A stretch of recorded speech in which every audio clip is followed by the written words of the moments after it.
สงฆ์ครูบาอาจารย์พระนักจัดรายการสถานีวิทยุพระนักเผยแพร่เจ้าหน้าที่ผู้จัดรายการเครือข่ายสถานีวิทยุคลื่นสีขาวเพื่อชาวประชาขอเชิญพุทธศาสนิกชนนักศิลป์นักบุญทุกท่านร่วมทำบุญหล่อเทียนพรรษาประจำปี 2566 เพื่อสมทบทุนโรงเรียนทุ่งโป่งตำบลเมืองปานอำเภอเมืองปานจังหวัดลำปางและสถานีวิทยุเพื่อการศึกษาวิทยาลัยสงฆ์นครลำปาง FM 106.50 เมกะเฮิรตซ์ร่วมทำบุญแผ่นเทียนธรรมจักรแผ่นละ20 บาทหล่อเทียนพรรษาถวายวัดพระบาทอุดมตำบลเวียงอำเภอฝางจังหวัดเชียงใหม่หรือร่วมทำบุญตามกำลังศรัทธารอเทียนพรรษาจำนวน9 เล่มและถวายเทียนพรรษา15 หัววัดวันที่15 กรกฎาคม 2566 เวลา 8:30 นาทีถึง 17 นาฬิกาณวัดตุงโป่งตำบลเมืองปานอำเภอเมืองปานจังหวัดลำปางเดินทางไปร่วมบุญถวายเทียนพรรษาในพื้นที่อำเภอฝางจังหวัดเชียงใหม่ณวัดพระบาทอุดมอำเภอฝางจังหวัดเชียงใหม่วันที่13 สิงหาคม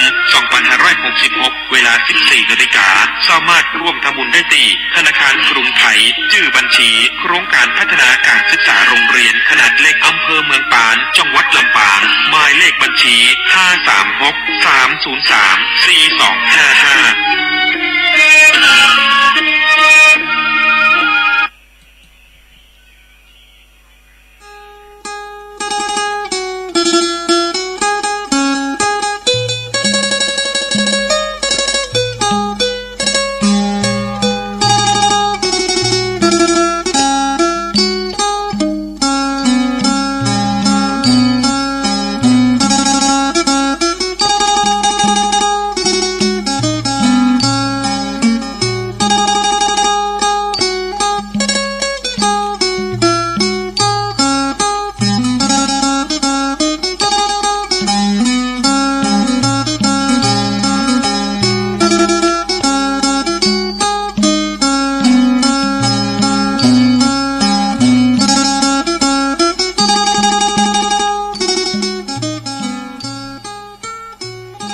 พฤกษบภกาสอนเอกุญชรอันปลดปลงโพทนเสน่งคงสำคัญหมายในกายเมนรชาติวางวายมะลายสิ้นทั้งอินทรีย์สถิตทั่วแต่ชั่วดีประดับไว้ในโลกา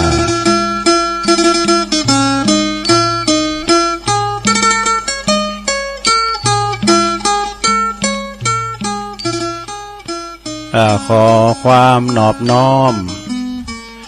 แด่พระรัตนตรัยอันมีพระพุทธพระธรรมพระสงฆ์เป็นสรณะที่พึงขอกราบแนบไต่ไหวสาถวายความเคารพมายังครูบาอาจารย์พระมหาเถรานุเถระท่านเจ้าคณะพระสังฆาธิการพระภิกษุสามเณรเจ้าจุโตนจุองค์กูวัดวาอารามพร้อมตึงสำนักติภักสงฆ์ตัวเนอเจริญปอนมายังบรรดาปอออกไม่ออกศรัทธาตันสาธุชนนักศีลนักบุญคุณดีต่างหลายเนาะบ่ว่าจะเป็นปอหลงแม่หลงปอลุงแม่ป่าตั้งปีป่าหน้าเอาสถาตินจ้องห้องวัดเถ่าแก่นมกำใจยิงต่างหลายเมื่อวันมาถึงตอนบ่ายมาก็หมุนคืนมาฟังรายการนี้เปิ้นใส่ชื่อว่ารายการสารธรรมยามแลงยามบ่ายซึ่งวันนี้ก็รับผิดชอบดำเนินรายการโดยตนตัวแห่งอาตมาภาพเก่ากระผมตุลุงนันชัยวัฒนาคเสโนแห่งวัดพระธาตุดอยน้อยตำบลดอยหล่ออำเภอดอยหล่อจังหวัดเชียงใหม่มาพบมาปะกันทุกวันจันทร์ตอนบ่ายเนาะตอนบ่ายก็มาปะกันบ่าย3 โมงของวันจันทร์เนาะทุกวันจันทร์มาพบมาปะกันเนาะก็นำเอาพระธรรมเทศนามรดกธรรมปืนบ้านเมืองเฮาพองเองเอาธรรมบรรยายณโอกาสบัดนี้พองก้านี่เอามาเล่าสู่จูกันฟังนิทานธรรมมาในชาดกพองก้า อินตาลาเน็ตที่ประสูงมากอีน่ะเอามาเราสู่จู้กับบ่ลงแม่ลงเขาฟังนะแก่งอมแก่เงากันไปลงตอนบ่ายตอนแรกนี่ก็คุณฟังก็บ่ป้อนลายสักต่อใดมันแบบเหมือนย่ำเจ้าเนาะย่ำเจ้านี่ก็เปิ้นเรียกว่าเต็กคำมงก็คือเปิ้นเต้นไปไหนเถอะเนาะ เปิ้นก็ปืดฟังไงเนาะเอาละตอนก่อนอื่นนี่ก็ ตัวลุงจะได้ประกาศอันนี้กันเนอรายชื่อของสถานีวิทยุในเครือข่ายที่เปิ้นรับสัญญาณรายการธรรมะช่วงเวลา15 ถึง 17 นาฬิกาเนอะดังต่อไปนี่เนอก็ขอบคุณสถานีวิทยุคลื่นธรรมะของชุมชนวัดห้วยตองซักเนอFM 98.75 เมกะเฮิรตซ์โซนใต้สายใต้ก็ฟังกันไปนะก็ฟังกันไปขอบคุณสถานีวิทยุคณะสงฆ์อำเภอฝางจังหวัดเชียงใหม่ FM 100.25 เมกะเฮิรตซ์พี่น้องเมืองฝางไม่อายไซปราการก็ฟังกันหลายนะฟังบ่ถึงหลายแม่น้ำกุกนะดอยลางเนาะ ดอยลางขอบคุณสถานีวิทยุคลื่นธรรมะคลื่นพระพุทธศาสนาการศึกษาและวัฒนธรรมของวัดไฟหินเนอ FM 104.50 เมกะเฮิรตซ์องคาหลวงในเมืองก็ฟังกันหลวงหลาย ขอบคุณสถานีวิทยุมนเสียงธรรมวัดบุผารามอำเภอแม่แจ่มเนอ FM 106.25 เมกะเฮิรตซ์นะพี่น้องแม่แจ่มเพิ่นฟังกันหลายว่าเพิ่นโทมได้ว่ามันขามมอนดอยกะ ขอบคุณสถานีวิทยุบ้านทุ่งเรดิโอ FM 89.50 เมกะเฮิรตซ์เนออำเภอสันป่าต้องเชียงใหม่ของปดมพุทธวงศ์นะขอบคุณสถานีวิทยุวิทยาลัยสงฆ์นครลำปางวัดบุญญาวาสวิหาร FM 106.50 เมกะเฮิรตซ์เนออันนี้เป็นและชื่อและนามของสถานีนี่เนาะของสถานีวิทยุที่เปิ้นลิงก์สัญญาณก็เกี่ยวกล่องสัญญาณอันนี้ไปให้ท่านผู้ฟังที่อยู่ทั้งบ้านถึงจ้องถึงบ้านเนาะฟังได้ทุกอิริยาบถ4นะลงเด้อจะยืนฟังนอนฟังนั่งนอนยืนเดินเยการบ่รอบได้ไปฟังไปเนาะ ก็ฟังกันตามอัธยาศัยนะ วันนี้มาปบมาปักกันลายพื้นที่ที่ฝุ่นตกเจ้าก็ที่พัดถาดด้อยน้อยที่ต่างฝั่งด้อยหล่อก็ตกมากามาปอเป๊ะอยู่นี่เฮา ตกก็ปอสมควรปอเป๊ะอยู่มันเอาบ่มึนนะกะเนาะเสียได้เลยว่ามันตกมึนแท้หน่อยเนี่ยเอาน้ำไล่ไฟดับหาอึ่งหาเขาไว้กำนะเฮ็ดถอบจะหามดิหน่อมาบ่เด้อเนาะก็หลายพื้นที่ที่เปิ้นตกหนักเนาะแต่บางพื้นที่ก็ตกหน่อยฝุ่นบาดเดียวนี่มันบ่เหมือนแต่ก่อนเด้อลงเด้อแต่ก่อนนี่ปดโตกันมันมืดมาปุ้นบ่อนเนี่ยก็เดียวมาถึงเฮาละ สมัยเลี้ยงควายเดี๋ยวนี้จะบัดตกเนี่ยมันได้ฮื้อกดตามลักษณะได้แปลงฝุ่นเทมก่อนแล้วสังก่อนแล้วนะก็ตกมาพงก็ดีละนะ ละตอนนี้ไปศรัทธาญาติโยมเอาเกตความติเปิ้นส่งมาสักหน่อยเนาะศรัทธาเปิ้นว่าบันทึกความสุขแล้วก็ของคุณไมตรีลิมปิชาตินี่อันนี้นะเปิ้นว่าหาอยากกับไม่กับ10ไม่นะขาได้5อย่างนะแล้วก็10อย่างนึงขาได้ฟังง่ายๆเนาะเนาะโยมไมตรีลิมปิชาติเนี่ยเปิ้นเขียนบันทึกไว้นะว่าปีนี้ผมอายุได้81ปีดูโอ้เปิ้น81ปีแล้วเนาะได้81ปีกว่าแล้วสงสัยไหมว่าสงสัยเหมือนกันว่าทำไมถึงยังบ่ตายวะ ยังบ่ตายเลยนะแต่เปิ้นมีขอคิดนะลุงเด้อเปิ้นว่ามีคุณหูจักคุณหนึ่งเนี่ยเปิ้นมาถามผมว่ามีหลักการในการทำตัวอย่างได้พองประการแรกที่ผมตอบนะทันทีได้ก็คือมองโลกในแง่ดีนะแล้วก็มองทุกอย่างในแง่บวกส่งผลให้เป็นคุณอารมณ์ดีนี่พกความขันไปนะลูกเนาะอารมณ์ดีก็ยิ้มแย้มแจ่มใส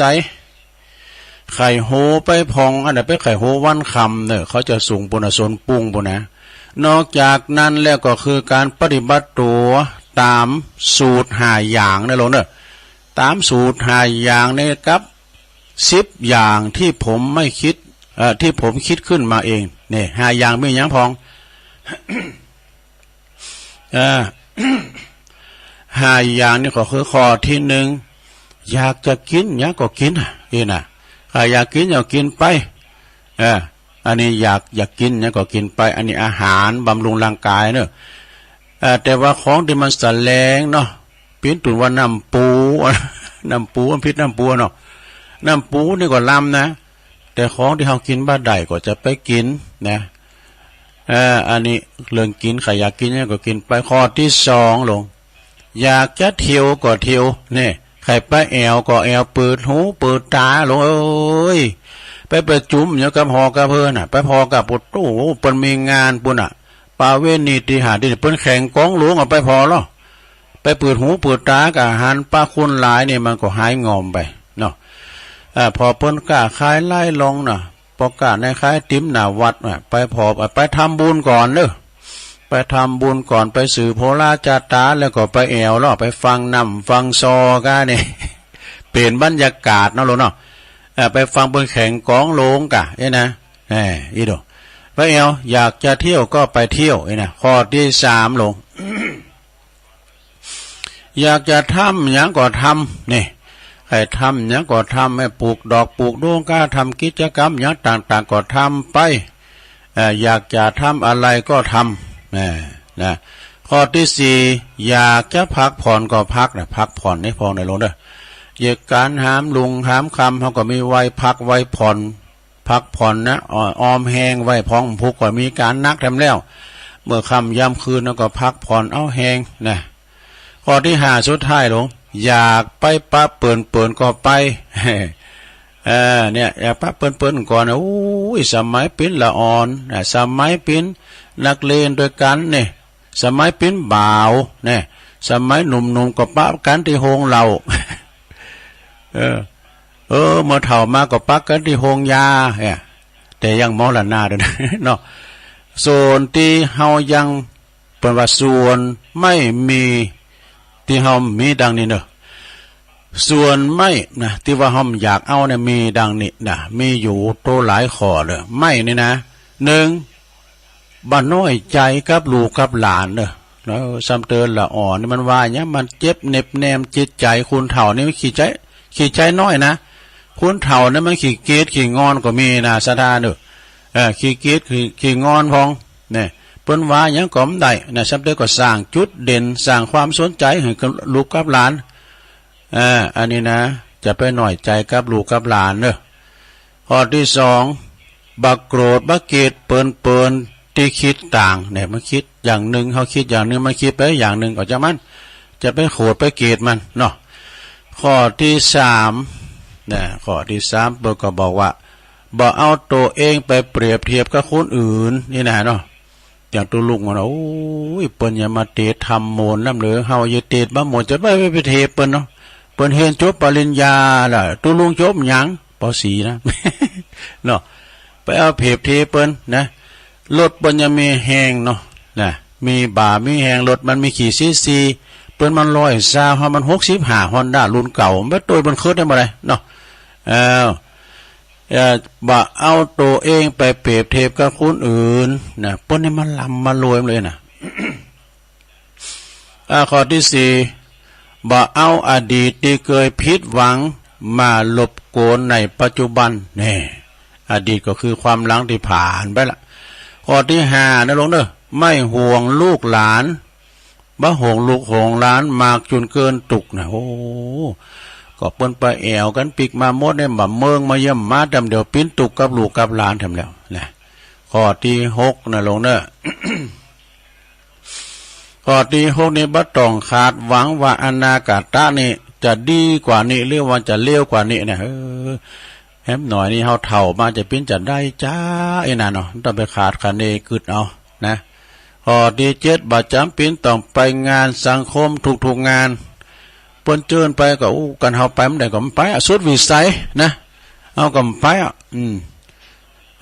ข้อที่7ข้อ ข้อที่7เนาะข้อที่7ไม่จำเป็นที่จะต้องไปงานสังคมทุกงานข้อที่8บ่ขี้ข้านเดินนะบ่ขี้ข้านเตียวบ่ขี้ข้านหายใจนี่อันนี้ก็นะแกเนี่ยจะบ่ขี้ข้านเพื่อว่าเปิ้นว่าอย่างก็ที่มันขจัดความตีเฮามีกำลังคือเตียวไว้นะเตียวนะข้อที่10ก่อนบักกังวลว่าจะตายเมื่อใดจะตายแบบไหน อันนี้นะหูนะอนาคตคุณเฮานี่นะคุณเฮาเนี่ยอยู่ดีกินได้เฮาหันกันตื้อมือตึงวันบาดเจ็บไข้ได้ป่วยสักอย่างนะบางทีก็งอบแงบไปกำเดียวก็มีโดยไม่ได้ยุกได้ยานะมีนะสะดาเนาะอันนี้ก็จัตติจัลลาพยาธิมรณะ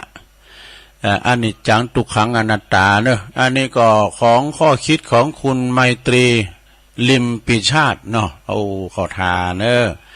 แม่ตอมสุงเขาประกวดด้วยแม่ตอมบันประสร้างหน่อยเอาเนียมกำเนาะประสบประกาศอันนี้เนี่ยยูไอ้เรื่องยูมันอย่างUN ประกาศ UN เนี่ยมันอยู่ในต่างประเทศมั้งกันเปิ้นว่าสรุปเปิดเตือนใจทุกคนในชีวิตดีองค์การสหประชาชาติหรือว่า UN นะเขียน20 ข้อ20 วิธีที่จะทำให้เฮาเนี่ยอายุยืนหันลงฟังน่ะลงเด้อจะทำให้เฮาอายุยืนนะไกลโลกมีความสุขไว้เช่นนี้นี่เปิ้นว่านะมีความสุขไว้เช่นนี้มีหยังลำเลือเปิ้นว่าข้อที่1ไงหลงคือห้องเพลงว่าโดก็ห้องวัดคำคือห้องเพลงว่านะมีอันใจเป็นสุนทรีฟังเพลงห้องเพลงนี่นะข้อที่2ออกกำลังกายอันนี้แน่นอน ออกกำลังกายนะหลงเด้อออกกำลังกายก็คือหมายความว่าเฮาอยู่ดีกินได้ก็ปฏิบัติปัดกวาดกรรมไม่อยู่มากว่าท้อกว่าเทือนก็ออกกำลังแล้วเนาะคุณสวสูงไว้นะจะไปโยกนัก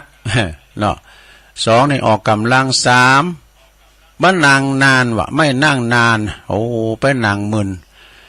ไปนั่งมึนข้อที่3นะไม่นั่งนานข้อที่4กินขมิ้นชันวะหั่นกินขมิ้นชันเป็นยาสรรพคุณเป็นยาเนี่ยแล้วก็ลดคอรี่นะคอลอรี่นะเนาะข้อที่6กินผักใบเขียวปวดเลือดปวดเตยผักใบเขียวผักกาดมะจอเนาะกินผักใบเขียว7หักกันกอดกันนี่บ่เป็นสัตว์รู้กันนะหักกันกอดกันข้อที่8กินกะหล่ำคือนักเอาตกกะหล่ำนี่ก็เป็นยาด้วยนี่ข้อที่9นอนให้ปอเปงเนอะนอนให้ปอเปงพักผ่อนพักสายตานอนให้ปอเปงนะอันนี้ข้อที่9ต่อไปข้อที่10นะเราหายใจให้เบิกบานทำใจให้เบิกบานนี่ทำจิตใจแจ่มชื่นเบิกบานเนี่ยลงเนอะจะไปกึดหนักข้อที่11งดน้ำตาลนี่น้ำตาลเนี่ยไปกินน้ำตาลทรายหนักเลยลงเนอะงดน้ำตาลข้อที่12ทำสมาธิเนาะนี่อันนี้นะสำคัญเนี่ยทำสมาธินะภาวนานะกันลงทำสมาธิก่อนรับก่อนนอนก็ทำสมาธิเนี่ยเนาะภาวนาข้อที่13ดื่มน้ำอุ่นน้ำอุ่นนี่ดีนะสถานเนาะดื่มน้ำอุ่นดื่มน้ำห้อนซ้ำดีว่ะน้ำห้อนมกบ่ให้บ่ดื่มจะว่าโลปากแล้วมันจะนะข้อที่14ทานแอปเปิ้ล กินแอปเปิ้ลลงโทรเล่นไปขึ้นมาได้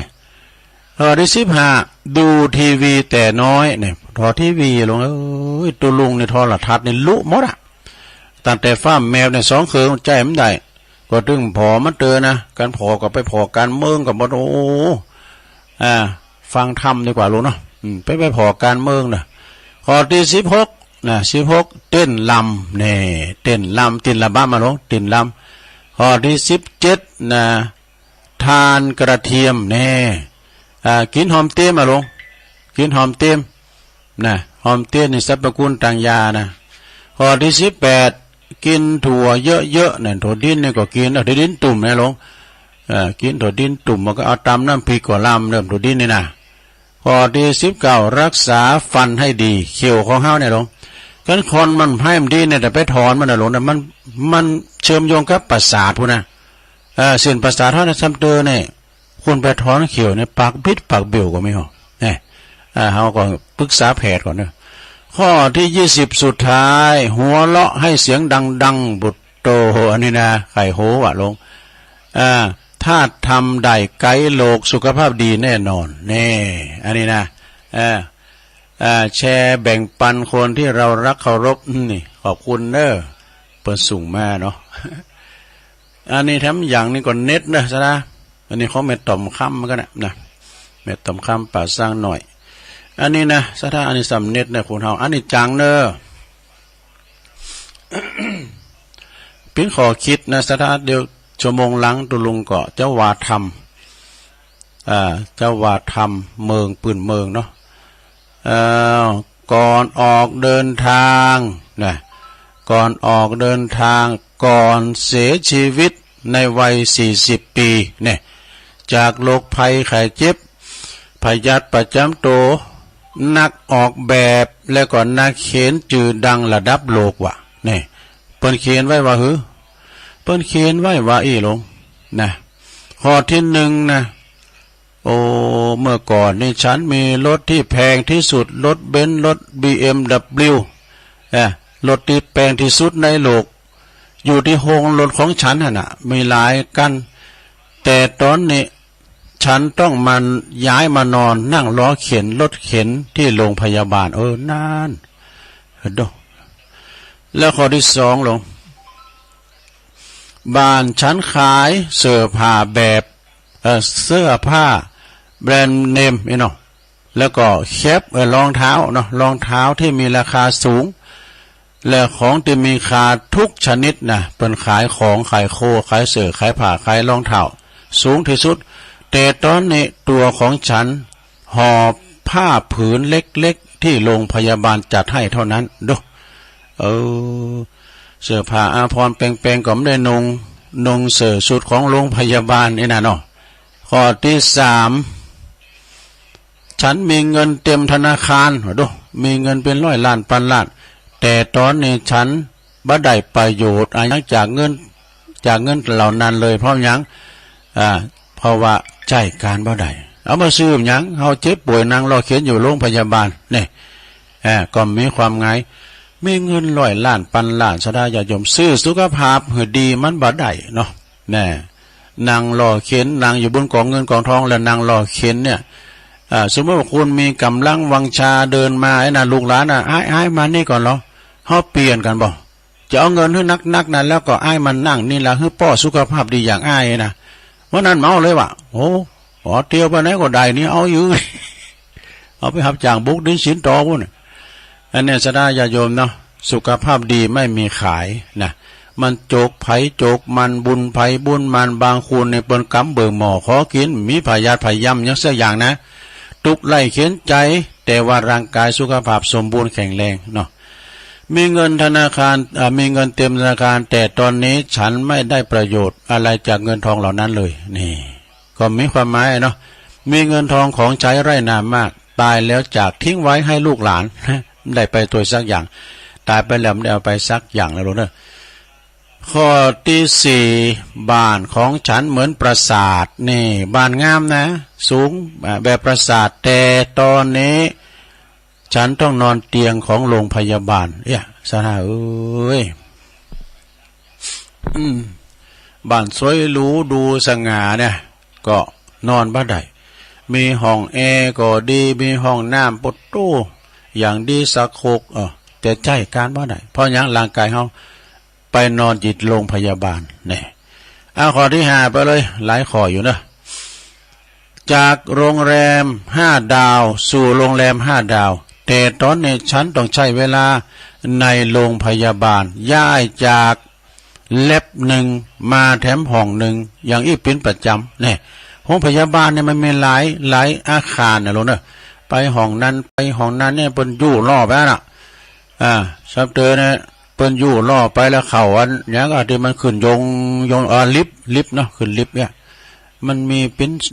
พิธีนะหงยาเนี่ยมันจะมีทีเดียวตอมมั่มจะนะข้อที่หกเนี่ยข้อที่หกชั้นใดให้ลายเซ็นกับคนเป็นร้อยด้มก่อนในคนดังดอกก่อนในชั้นนี่มีจือมีเสียงโด่งดังเนี่ยไปตอนใดเปิดขอลายเซ็นนี่นะเซ็นแก๊กเดียวขอลายเซ็นแต่ข้างนี้บันทึกการเดินแต่ตอนนี้บันทึกทางการแพทย์ลายเซ็นของฉันนี่ลายเซ็นของฉันก็คืออยู่ในสมุดของแพทย์ของหมอข้อที่7นะลูกนะข้อที่7มีช่างตัดผม7คนมาทำผมแต่ตอนนี้นะบ่มีผมทำอีกแล้วนะคือผมโหเป็นมดไปนะเป็นทรงลานบินอย่างฮัตุลุงคนนี้หมดข้อที่8ลงเนอะบุญเคืองบินเป็นบะบุญเคืองบิน7ส่วนโตบนคุณเครื่องบินเล็กนะเจ็ดคือเครื่องบินเล็กส่วนโตบินไปได้ทุกที่เนี่ยแต่ตอนนี้ฉันต้องการผู้ช่วย2 คนนะเกินนางเฮอบินแต่ตอนนี้นะใครใดผู้ช่วย2 คนพาเดินเข้าไปที่ห้องน้ำที่ประตูห้องยาดูเอาบางคนเนี่ยแต่ละคนใหญ่คนสูงนะลงเนาะทำงานอย่างฟ้าแพ้ฟ้าผ่าปิ้นโรคภัยไข้เจ็บมายาเม็ดเดียวเนี่ยยกเข้าปากก็ไม่ได้ลงต้องให้หมออาปากหมอมยาปากนะอาปากแต่เอาใส่หื้อนะขนาดเม็ดน้อยนะยกขึ้นไม่ได้ยกขึ้นใส่ปากไม่ได้ถึงอาหารจะเยอะแยะมากมายแต่ตอนในอาหารวันละ2 เม็ดกับน้ำเกลือบักกี่ยศตอนเย็นนี่โอ้อินดูเลยสดาเขาจริงไปนอนหัวยาก็โมนแป๊มอย่างนะเขาหันคุ้นหลากหลายอันนั้นก็ข้างเอยเนาะอยู่ห้องโลมเด้อนะอันนั้นก็โอ้เขาพอทำเตือนนะบางคนข้างเอยนะคุณเถ่าไม่ลูกไม่หลานมากน่ะปิ้นจำปิ้นก็ปิ้นหมอน่ะเป็นจุยเปลี่ยนแผ่นเผือกล้ำสังกายานเป็นดีอินดูบ้านหลังนี้นะประวัติรถคันนี้เครื่องบินลำนี้คันนี้นะเฟอร์นิเจอร์คันนี้ธนาคารนี้นะประวัตินะจื่อเสียงแล้วก็จื่อเสียงมาเกินไปบัดสักกี่คนตีเข่ากับฉันเลยเนี่ยบัดสักกี่คันตีเข่ากับฉันเลยเนี่ยเพราะว่ารถลามอย่างต่างๆบ่มีอันยังที่ฉันผ่อนคลายบ่มีอันยังจริงนอกจากความตายเท่านั้นเองนี่สิ่งทั้งหลายนี่ก็บ่มีความหมายเนาะเอาเงินมาคำมา100 ล้านพันล้านก็บัดดีใจบัดเสียใจเอาไปโดยก็ไม่ได้สุดท้ายแล้วสิ่งที่สำคัญที่สุดคือสุขภาพนะลงเด้อรักษาถาดขันไว้ดีๆจะไปเสียมันตกมันตาวนะเปิ้นตกยามากินก็ติ้นตามแผนสั่งแล้วเด้อโปรดมอบความสุขให้ฉันครอบครัวของฉันเพื่อนทุกคนเพื่อนโลกนี้นี่จบแล้วสระอันนี้ก็เป็นข้อคิดนะลงเด้อท่านเศรษฐีท่านนี่นะเปิ้นว่ามีกูสิ่งกูอย่างบ้านจองหอเฮิรนรถก็รถกาแปลงมีแผวเฮอบินเล็กไปที่ใดได้ทุกที่นะผลสุดท้ายนะก็ต้องนอนแบเบาะนอนอยู่กับโรงพยาบาลปิ้นนั้นภาระของหมอป่อนเข่าป่อนยาไอ้น่ะเนาะแต่ดูสถานญาติโยมบางคนเนี่ยเป็นดาราก็ดีคนดังไกลนะยามเมื่อดังอยู่นั่นกับเปิ้นหูจักกันหมดเวลาป่วยมาเนี่ยอยู่ห้องพยาบาลไม่ไผหูจักซะนะมีแต่หมอเท่านั้นเองนี่สดาเนอรักษาถาดขันไว้ดีๆนะรักษาถาดขันเฮาไว้ดีๆคุณเฮามนุษย์นี่นะ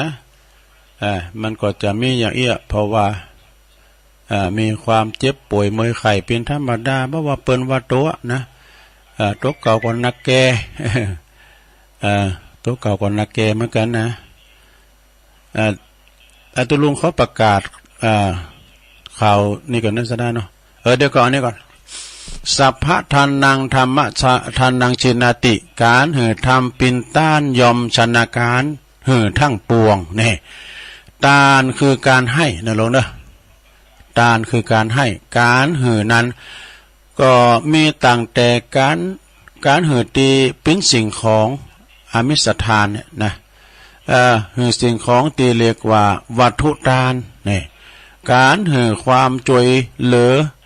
การหือความหู้ตีเป็นวิทยาทานนะการหืออภัยอันนี้เป็นการหืออย่างยิ่งใหญ่นะการหืออภัยแล้วก็ที่สำคัญคือต้องหือโดยบ่หวังสิ่งตอบแทนมิฉะนั้นก็จะเป็นการแลกเปลี่ยนกันไปนะ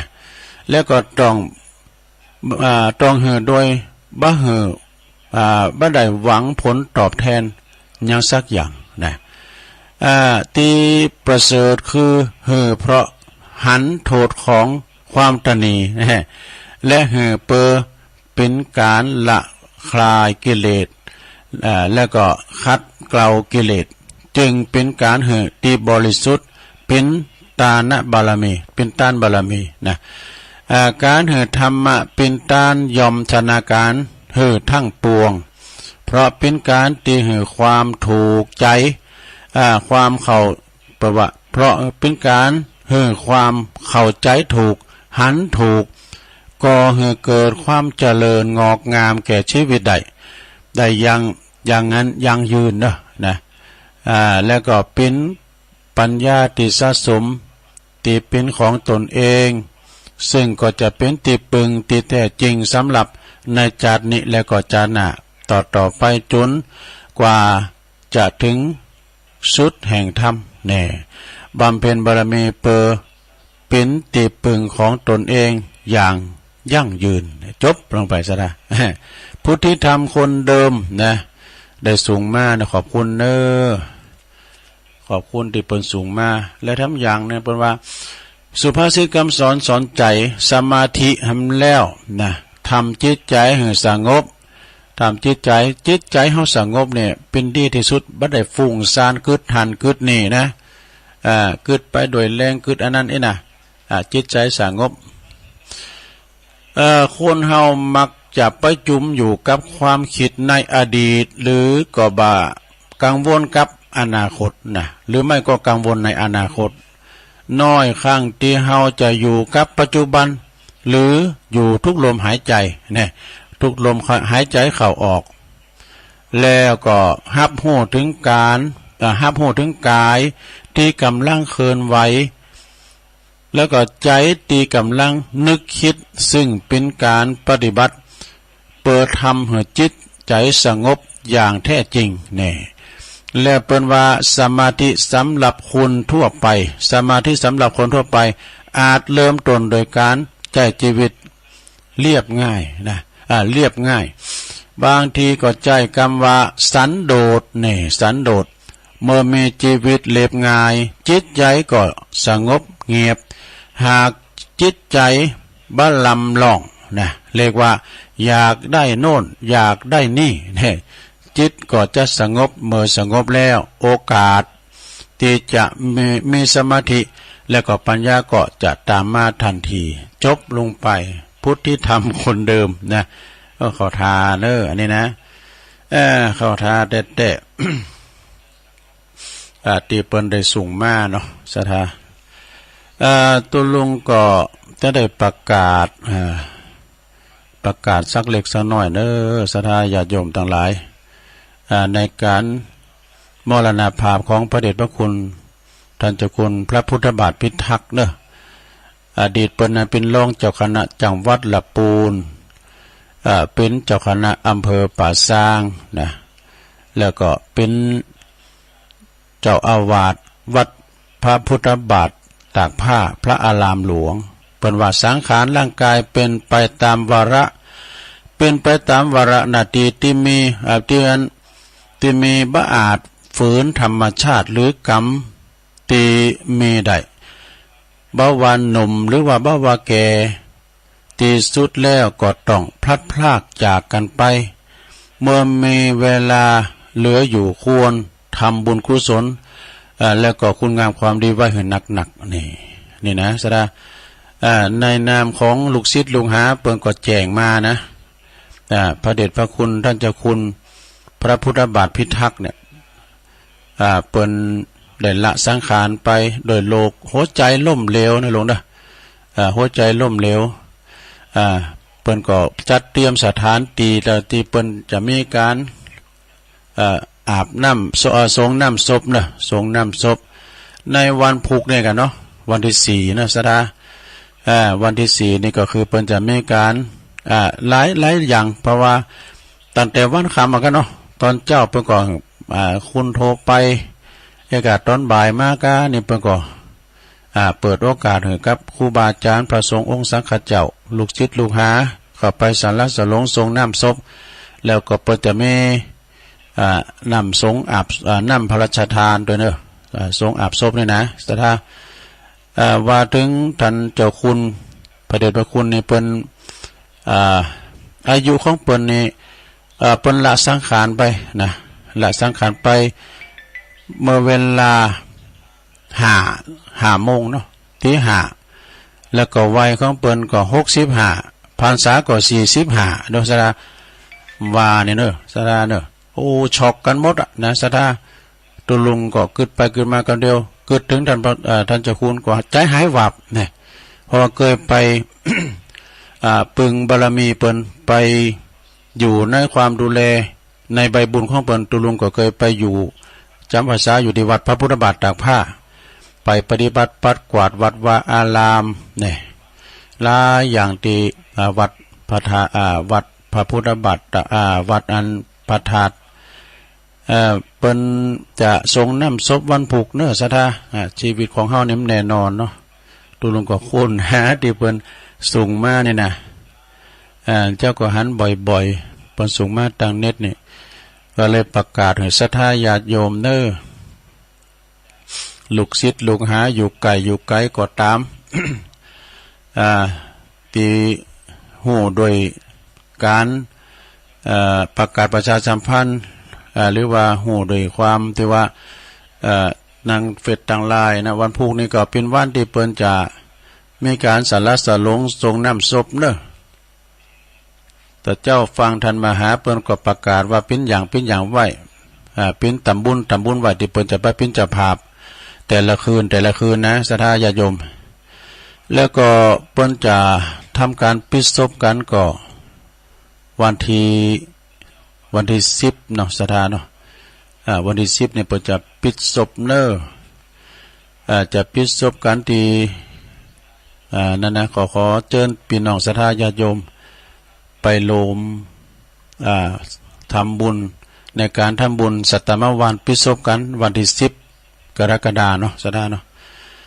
เอาตุลุงก็ว่าไปก็พอในไลน์ไปก็มีนายมดบ่ฮู้ แต่กำหนดการเนี่ยวันพุธนี้แน่นอนนะศรัทธาเนี่ยวันพุธนี้ก็เป็นวันที่จะได้สาระทรงน้ำนะทรงน้ำศพของพระเดชพระคุณเนาะ เอาให้ตะอีกก่อนนะศรัทธาเดี๋ยวปะก็ได้รอบ2ก็จะได้ประกาศทำกรรมเนาะถ้าได้ตักตังลายกันเนาะศรัทธาญาติโยมวันพุธวันที่4ทั้งวันนั่นเด้อประกาศทำกรรมว่าวันที่4นี่ก็ทางวัดหลวงศรีเตในเมตตาบารมีธรรมหลวงปู่ท่านพระครูกัลยาณธรรมนิวิตหรือว่าลุงครูบาเจ้าเสาค่ำเด้อเปิ้นเป็นเจ้าคณะทำบุญศรีเตตวยแล้วก็เจ้าอาวาสวัดหลวงศรีเตตวยเปิ้นจะทำบุญอายุวัฒนมงคล75 พรรษา55เนาะที่วัดหลวงศรีเตเด้อไปรวมกินรวมทานสืบชะตาหลวงด้วยกันเด้อที่วัดศรีเตในวันพุธเนี่ยวันที่4เนาะวันเกิดของเปิ้นนะทำบุญวันเกิดเปิ้นนะตักตังลายสุทันลือหลงเด้อเจริญพรลือหลงเนาะลือหลงก็ส่งตั้งลายมาแม่ตอมค่ำจากป่าสร้างน้อยนะแม่ครูทองคำที่วงคำจากเสาหินสีโบบานนะ แล้วก็คุณแม่การดาศรีเนตรฟังอยู่เนี่ยจากหางดงคุณแม่จงดีเชื้อกันทาจากเมืองฝางเนอะเมืองฝางก็ตักมาแล้วนะแล้วก็มีนวลสิริหินเขียวก็ตักมาอะไรรอฟังอยู่เจ้ายงยุทธมณีวันนี่กราบนมัสการครับฟังอยู่จากบ่อแห้วลำปางเฮาโตพี่น้องลำปางก็ฟังอยู่เนาะชมรมสกาย65ตัวนะคุณแม่สิรินทิพย์บุญเลิศคุณแม่สิรินทิพย์เนี่ยเปิ้นอยู่กรุงเทพฯปุ่นน่ะเปิ้นฟังทางเฟซทางไลน์เนาะนะกราบไหว้สาธุลุงเจ้าฟังอยู่เน้อเจ้านี่แม่อุ้ยน้องโดยฟังอยู่เจ้าแม่เดือนเพ็ญทิมวางน้องหาดน้ำบ่อโลงเน้อก็ฟังอยู่โยมยุพินหอมมาลาพี่น้อยเปิ้นอยู่แม่โยกหน้าสารกลางเวียงเชียงใหม่เน้อฟังอยู่สาธุสาธุเจ้าศรีวิไลนะโยมศรีวิไลเปิ้นก็ฟังอยู่นะโอ้อยู่แม่แจ่มเหมือนกันเนาะอำเภอแม่แจ่มมนโยมศรีวิไลเนี่ยนะเนาะแล้วก็แม่ครูเกษณีด้วยเนอะฟังอยู่จบพอดีนะอันนี้เปิ้นโทรมาแล้วจับเนาะตัวลุงเปิดสายข้างแรกก่อนเนาะ10 นาทีเนาะเจริญพรวัชการครับหลวงพ่อกฤษเนาะกันเดียวงานเยอะจริงนะฝนตกไหมหลวงพ่อนี้ใครจำได้ป่ะไม่รู้ผมเคยไปงานแล้วนะตอนผมนุ่มๆอ่ะที่พระครูบาเขามาจับอยู่ผมเคยไปดูหลายคืนอ่ะ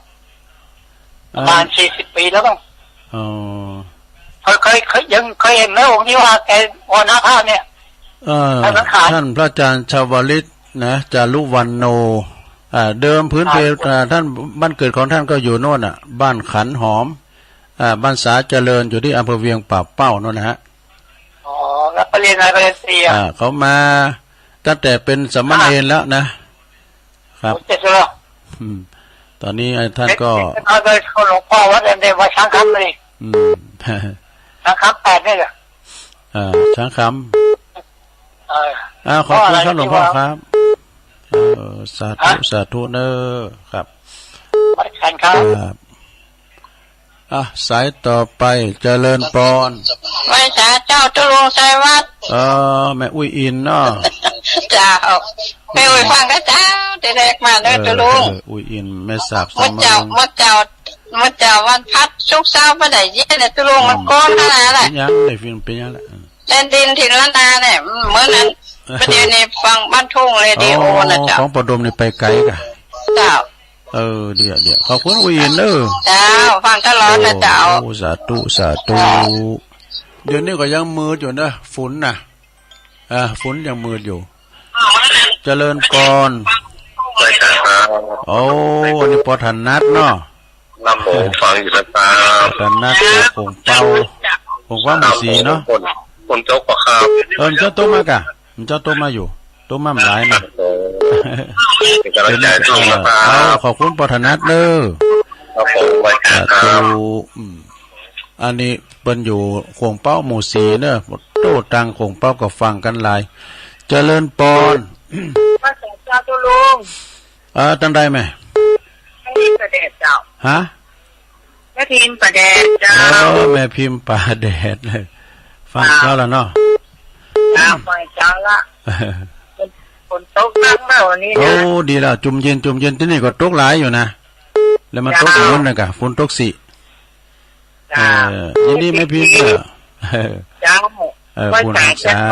เจ้าเจริญปอนด้านซ้ายหนึ่งเนาะเจริญปอนแกได้สาเจ้าตุลุงแม่สีทอนะเจ้าแม่สีทอน้องโบใส่ประการเนาะ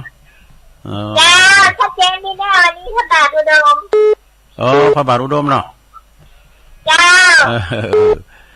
เปิดโซนเลยตุลุงเจ้าตัวมาเราหาแล้วพอดีอยู่ปอเปี้ยอยู่เมื่อไงแหละเดี๋ยวนี้มืดมาทำแล้ว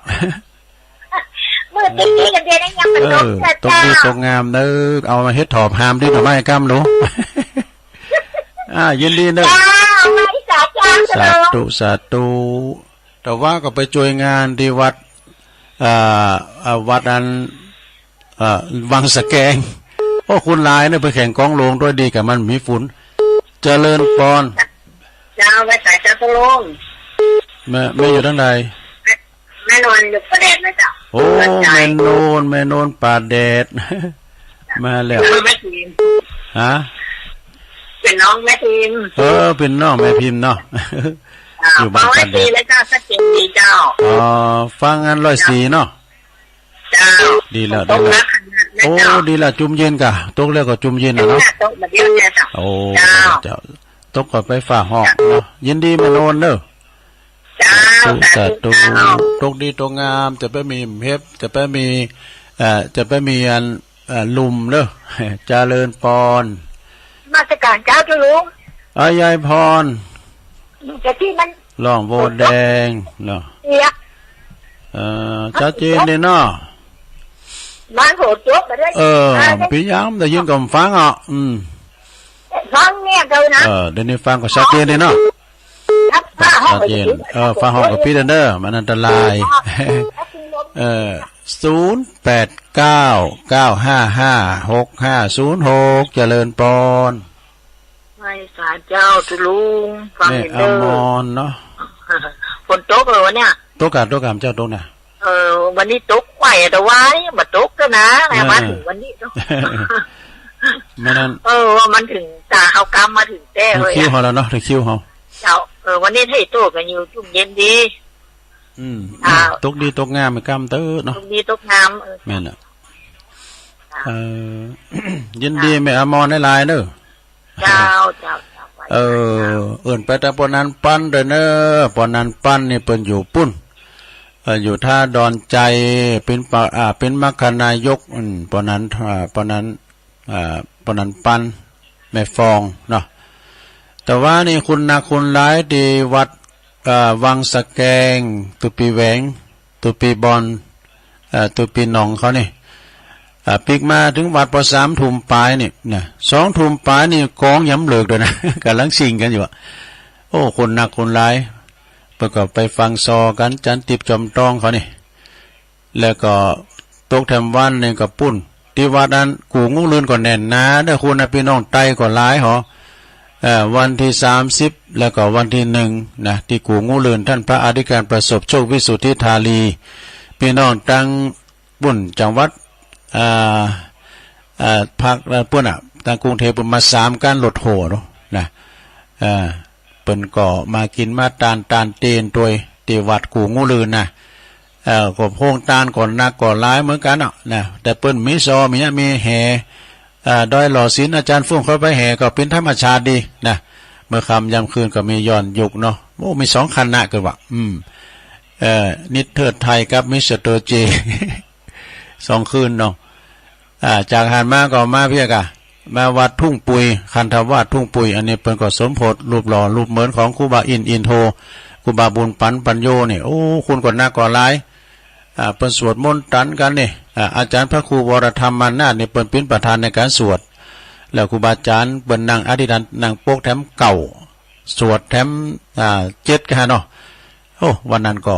คือคักเด้อศักดิ์สิทธิ์แต่อัน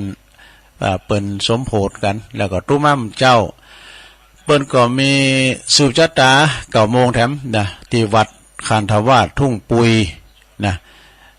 ต่างไอปีชาเขาเปิ้นก็มีซอของสุวรรณบ้านดอนที่จริงเปิ้นเจตนาจะไปเอาจันทิพย์จอมตองนี่โอ้พอดีไปเปิ้นนั้นวังสะแกงเปิ้นมาจองให้ก่อนนี่กะนะแล้วก็วันพุธนี้ก็วัดหลวงศรีเตเนอะที่เปิ้นจะมีงานสืบชะตาหลวงทำบุญอายุวัฒนมงคลครูบาเจ้าเสาค่ำวันที่4เนอะที่วัดหลวงศรีเตี้ยนะเอาแล้วศรัทธาญาติโยมตุลุงก็ขอยอบยั่งกันเด้อเดี๋ยวมาปะกันน้ำหลอบ2ตุลุงจะเตธรรมนะจิตตนครกายาของเฮาเนี่ยนะก็เดี๋ยวผักสกรรมกันเด้อจิบน้ำกับเปิ้นมื้อนางมื้อน่ะเตียวไปเตียวมากรรมก่อนเนาะเจริญพร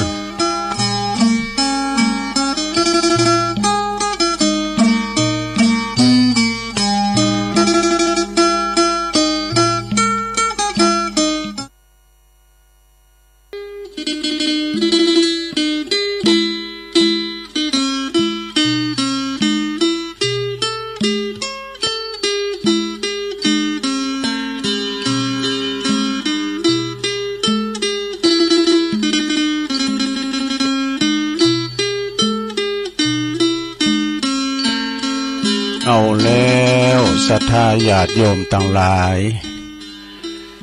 ตอนนี้ก็มาฟังกันในช่วงที่2สุดท้ายเนาะตุลุงก็พักครึ่ง จิบน้ำจุ่มคอมาเตียวไปเตียวมาอยู่สินอยู่สายมาฟังกันต่อเนาะชั่วโมงที่2ขณะนี้ท่านทั้งหลายกำลังรับฟังรายการสารธรรมยามแลงยามบ่ายซึ่งดำเนินรายการโดยต้นตัวแห่งอาตมาภาพเก่ากระผมตุลุงนันชัยวัฒนาคาเสโนจัดรายการอยู่ที่บุญวัดประทาดอยน้อยตำบลดอยหล่ออำเภอดอยหล่อจังหวัดเชียงใหม่เนาะก็ฟังกันไปศรัทธาญาติโยมนะฟังนำฟังธรรมกันไปแล้วก็อูถึงว่าวัดพระพุทธบาทตากผ้าเนาะพระอารามหลวงนะสมัยครูบาเจ้าพรหมมาพระมัจจโกโอ้แต่ก่อนนี่ลูกหลานพี่น้องโทสารทิศเนอะที่เปิ้นมาเข้ามาสู่มาศึกษาหำเพนผ่านในธรรมบาลีกานี่สมัยเมื่อก่อนนี่ครูบาเปิ้นยังมีอินทรีย์ชีวิตอยู่แล้วก็ในตอนนี้ศรัทธาหลังจากที่ครูบาเจ้าพรหมมาพระมัจจโกเปิ้นได้ละสังขารไปต่อจากหันมาก็ท่านอาจารย์พระครูเวลุวันพิทักษ์หรือว่าท่านอาจารย์เขินคำอัตตสันโตเปิ้นก็เป็นเจ้าอาวาสรับชงจากครูบาได้ทำลายพรรษาเด้อครูบาเขินคำเมื่อว่าเปิ้นได้ละสังขารไปก็มาหอถึงเติงตันพระอาจารย์พระมหาชวาลิตจารุธรรมโมน่ะชื่อเดิมเปิ้นนะและเปิ้นก็ราชดินานามของเปิ้นก็พระเดชพระคุณท่านเจ้าคุณพระพุทธบาทพิทักษ์นะพิทักษ์รักษาวัดพระบาทนะโอ้แต่ก่อนนี้รุ่นเราเขาเดียวก็เปิ้นก็มีหลายท่านมาหาเขานี่อย่างสมองไหลได้หมดนะเปิ้นก็ไหลออกไปศึกษาลาเพศไปไปเป็นครูเป็นบ้าแถมเอ้นะไปเป็นทำธุรกิจการงานต่างนอกต่างปังก่อการกรุงลุงเริงเนาะจนมาถึงหอดว่าอาจารย์พระครูพระท่านเจ้าคุณเปิ้นก็บ่ไปไหนอยู่กับครูบานะจนว่าเปิ้นได้เป็นเจ้าอาวาสเป็นตุนต่อมาเนาะศรัทธาญาติโยมทั้งหลายเปิ้นมาในระดับสมัยเป็นเนรนะกันเนาะหันเปิ้นมาจนมาเป็นตุหนุ่มๆนะศึกษาหำเฮนมาโดยตลอดอยู่กับครูบาเจ้าพรหมมาพระมัจจโกนะแล้วก็เปิ้นลุกจากในมะเนี่ยบ้านเดิมพื้นเพเดิมเปิ้นก็อยู่ปุ้นนอนเนื้อเจอไขเวงป่าเป่าพุ่นนะบ้านคันหอมไหมนะมีหันเตือนตุลุงไปกับอาจารย์พระครูอภิวัฒนวิกรมเปิ้นก็บอกว่าตุลุงบ้านเนี่ยกับบ้านท่านเจ้าคุณนะบ้านคันหอมไหมนะเนาะบ้านสาเจริญเวงป่าเป่าเปิ้นก็มาอยู่วัดพระบาทตะผาเมื่อนะเนาะฉะนั้นเปิ้นก็ได้ละสังขารไปเนื้อศรัทธาญาติโยมทั้งหลายโดยวัย65พรรษา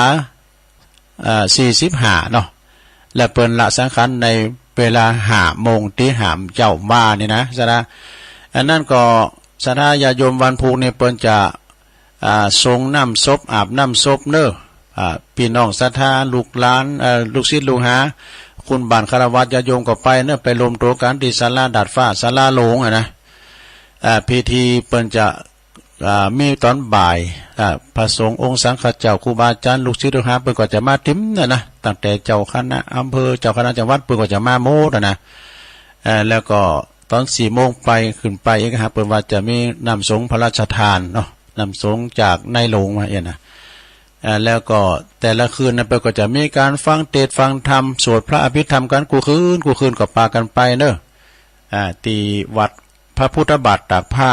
นะอำเภอป่าสร้างเนอะเปิ้นกันลังจอเขาจะเป็นรองเจ้าคณะจังหวัดกันนะศรัทธาญาติโยมแต่คุณเฮาก็เนาะบุญเปิ้นบ่ถึงสักกำนะเปิ้นยำแต้นได้สถาปนาหรือว่าได้แต่งต่างแต่ว่าฮู้กันแล้วนะว่าเป็นรองเจ้าคณะจังหวัดละปูนเนาะอันนี้ก็จบลงไปเนาะนิมกรรมและสนามเจ้าตุลุงลืมไปประกาศข่าวสารงานบุญโลมเด้องานตึงคืนสีขาวตึงคืนโทรไปนะเพื่อจะรอเต้นเนี่ยกันนะคณะสงฆ์แล้วก็ครูบาอาจารย์พลันนักจัดรายการสถานีวิทยุพลันนักเผยแผ่ด้วยแล้วก็เจ้าหน้าที่ผู้จัดรายการนะ เครือข่ายวิทยุคืนสีขาวเขานี่ก็ขอเชิญชวนพี่น้องศรัทธาพุทธศาสนิกชนนักศีลนักบุญต่างหลายทุกท่านนะไปรวมกันรวมทำบุญหล่อเต้นวัดสาประจำปี2566เนอะเปิดสมทบทุนโฮงเฮนทุ่งโป่งนะตำบลเมืองปานอำเภอเมืองปานจังหวัดลำปางเนอะสถานที่นะแล้วก็สถานีวิทยุเพื่อการศึกษาวิทยาลัยสงฆ์นครลำปาง FM 106.50 เมกะเฮิรตซ์ด้วยเนอะที่เราฟังทางพี่น้องลำปางเนาะฟังจากวัดบุญญาวาสวิหารนะพากันไปเนอะไปรวมกันนะไปรวมหมู่รวมฝูงกันโอ้เพิ่นจะไปหลากหลายเนอะตั้งละปูนเจียงใหม่ลำปางก็เนี่ยเวงป่าเป่ามากันหมดนะรวมทำบุญแผ่นเตี้ยนธรรมจักรเนี่ยนะแผ่นเต้นธรรมจักรแผ่นละ20 บาทโล5 แผ่น100เต้นภาษานะ5 แผ่น100ถ้าว่าเต้นใหญ่นั่นก็แผ่น100ดูตางเขียนหน่อยนะอันนั้นแผ่นขอบโพยเนาะแล้วเปิ้นจะไปถวายที่วัดพระบาทอุดมนะนำบ่อสาวาปุ่นนะอำเภอฝางนะจังหวัดเชียงใหม่หรือว่าเราจะรวมทำบุญตามจัดเจตนาก็ได้เนอะในวันที่15เนอะซะเนอะหล่อเต้นพรรษาจำนวน9 ลิ่มแล้วก็ถวายเต้นพรรษา15 ลิ่มวันที่15เนอะ15 กรกฎาคมถึง10 วันแล้วก็เนาะก็จะเริ่มตั้งแต่เวลา 8 โมงครึ่งถึง 5 โมงแรงเนอะณที่วัดทุ่งโป่งตำบลเมืองปานอำเภอเมืองปานจังหวัดลำปางเนอะเดินทางบุญถวายเทียนพรรษาพื้นที่อำเภอเมืองฝางจังหวัดเชียงใหม่เนอะที่วัดพระบาทอุดมนำบ่อสาวาตำบลเวงอำเภอฝางเนอะจังหวัดเชียงใหม่วันที่13 สิงหาคมเนอะเวลาบ่าย 2เนอะที่วัดพระบาทอุดมนะฉะนั้นก็ศรัทธาญาติโยมทั้งหลายก็ไปกินไปทานกันไปทางหนึ่งได้ก็ไปทางหนึ่งเนี่ยพี่น้องเมืองฝางมันไกลถ้าสำพองก็เพิ่นก็จะมากันหลายนะที่เพิ่นมายาก็ถ้าอันที่วันที่13ก็ได้เนาะท่านใดอยากจะรวมปิ่นจะภาพทำบุญกิจกรรมอันเป็นมหากุศลดังกล่าวแล้วสามารถรวมทำบุญได้ที่ธนาคารกรุงไทยนะสาขาประตูชัยชื่อบัญชีบนโครงการพัฒนาการศึกษาโรงเรียนขนาดเล็กอำเภอเมืองปานจังหวัดลำปางเนอะหมายเลขบัญชีของเปิ้นเนอะ536-303-4255นะ536-303-4255นะลูกเนอะก็ไปกินไปทานกันเอาบักไก่แล้วเนอะแฮมมื้อแล้วนะสถาไปโฮมกินโฮมทานกันนะในวันที่15เป็นวันหล่อเตนวันที่13เข้าพรรษาแล้วเกินสิงหาพุ่นจะไปทานเตนที่วัดพระบาทอุดมเนาะอันนี้ก็แจ้งบอกให้ศรัทธาญาติโยมได้รับทราบกันโทษถึงกันเนาะเอาแล้วศรัทธาญาติโยมทั้งหลายตอนนี้ไปตุลุงยวาธรรมกันเนาะนะจิตตนครแห่งกายวาจาเขาเนี่ยนะพี่จะได้ลองฟังก่อนนะตั้งอกตั้งใจฟังบอกกันเนาะศรัทธาเนาะในธรรมวันนี้จือเลืองว่ากายนครมีพญาจิตตลาดเนี่ยธรรมผูกนี่มันเป็นจะใดกายนครเนี่ยเดี๋ยวก็ลองฟังก่อนเด้อศรัทธาเด้อมันมีในตัวเฮานี่หมดกายนครนี่นะกายนครนี่ก็จิตตลาดก็คือจิตใจของเฮาเนี่ยใจเป็นนายกายเป็นบ่าวกันแล้วว่ากันกายกันใจสั่งมาได้ใจสั่งมาแล้วจำเป็นต่อไปกับใจแล้วเพิ่นก็ว่าระวังศัตรูนะขาซึกมันจะมาอยู่เพิ่นว่ามีพญาเต้าไทยมีชื่อว่าจิตตลา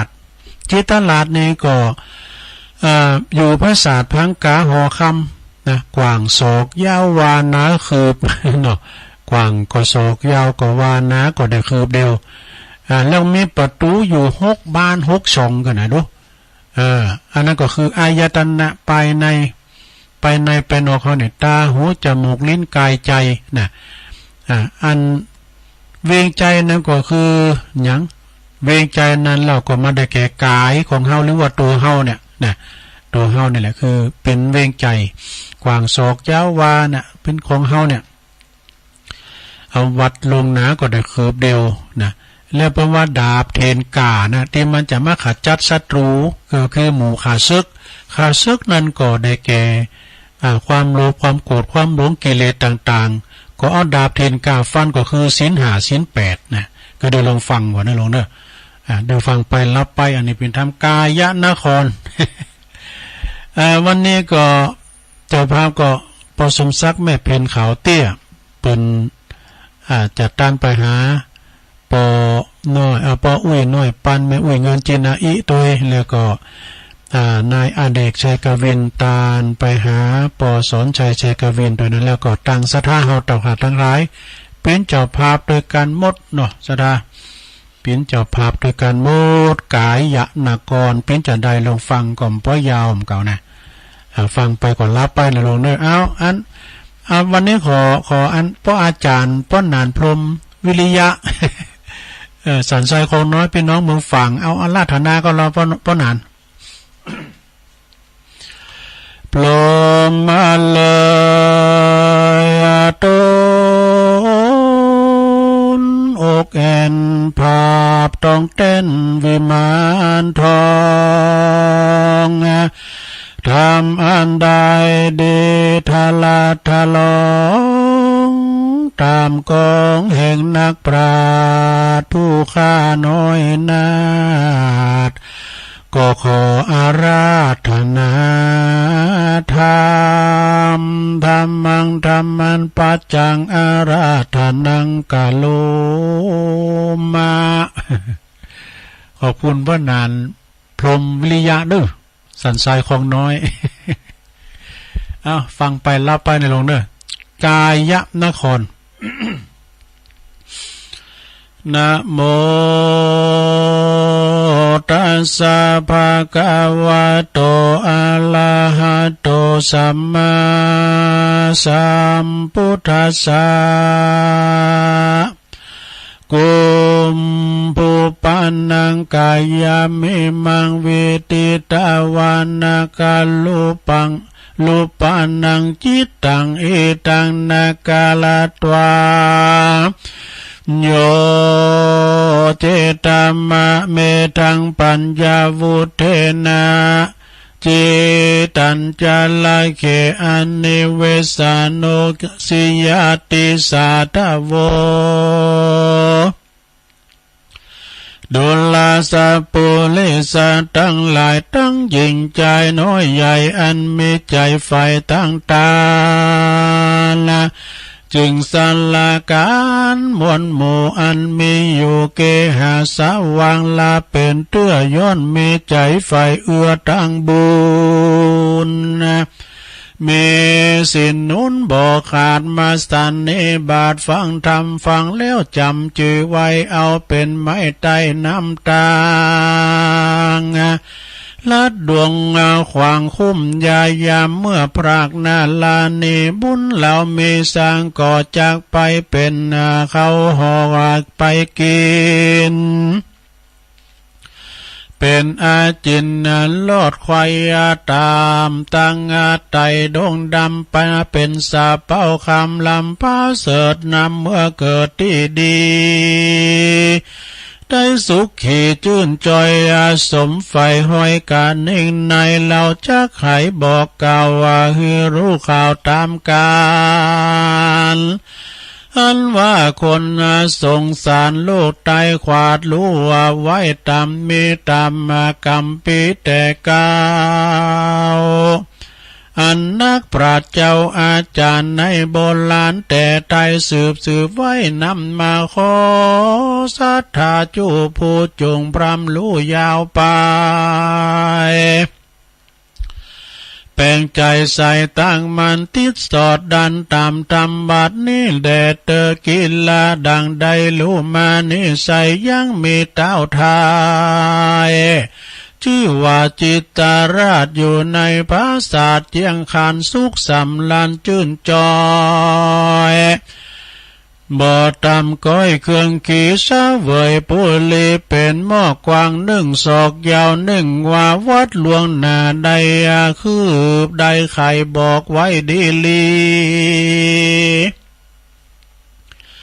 ส่วนประตูมีนั้นมีอยู่6จ้องขึ้นคนขึ้นล่องไปมามีเสนามากตาววงเวทเฝ้าแห่นกันเต้าหอจันนาทีลาดบ่อประมาทลาสาลิลอมหาเข้าน้ำวาทูพร่ำปัจจัยพื้นครัวใบแผ่นผ้า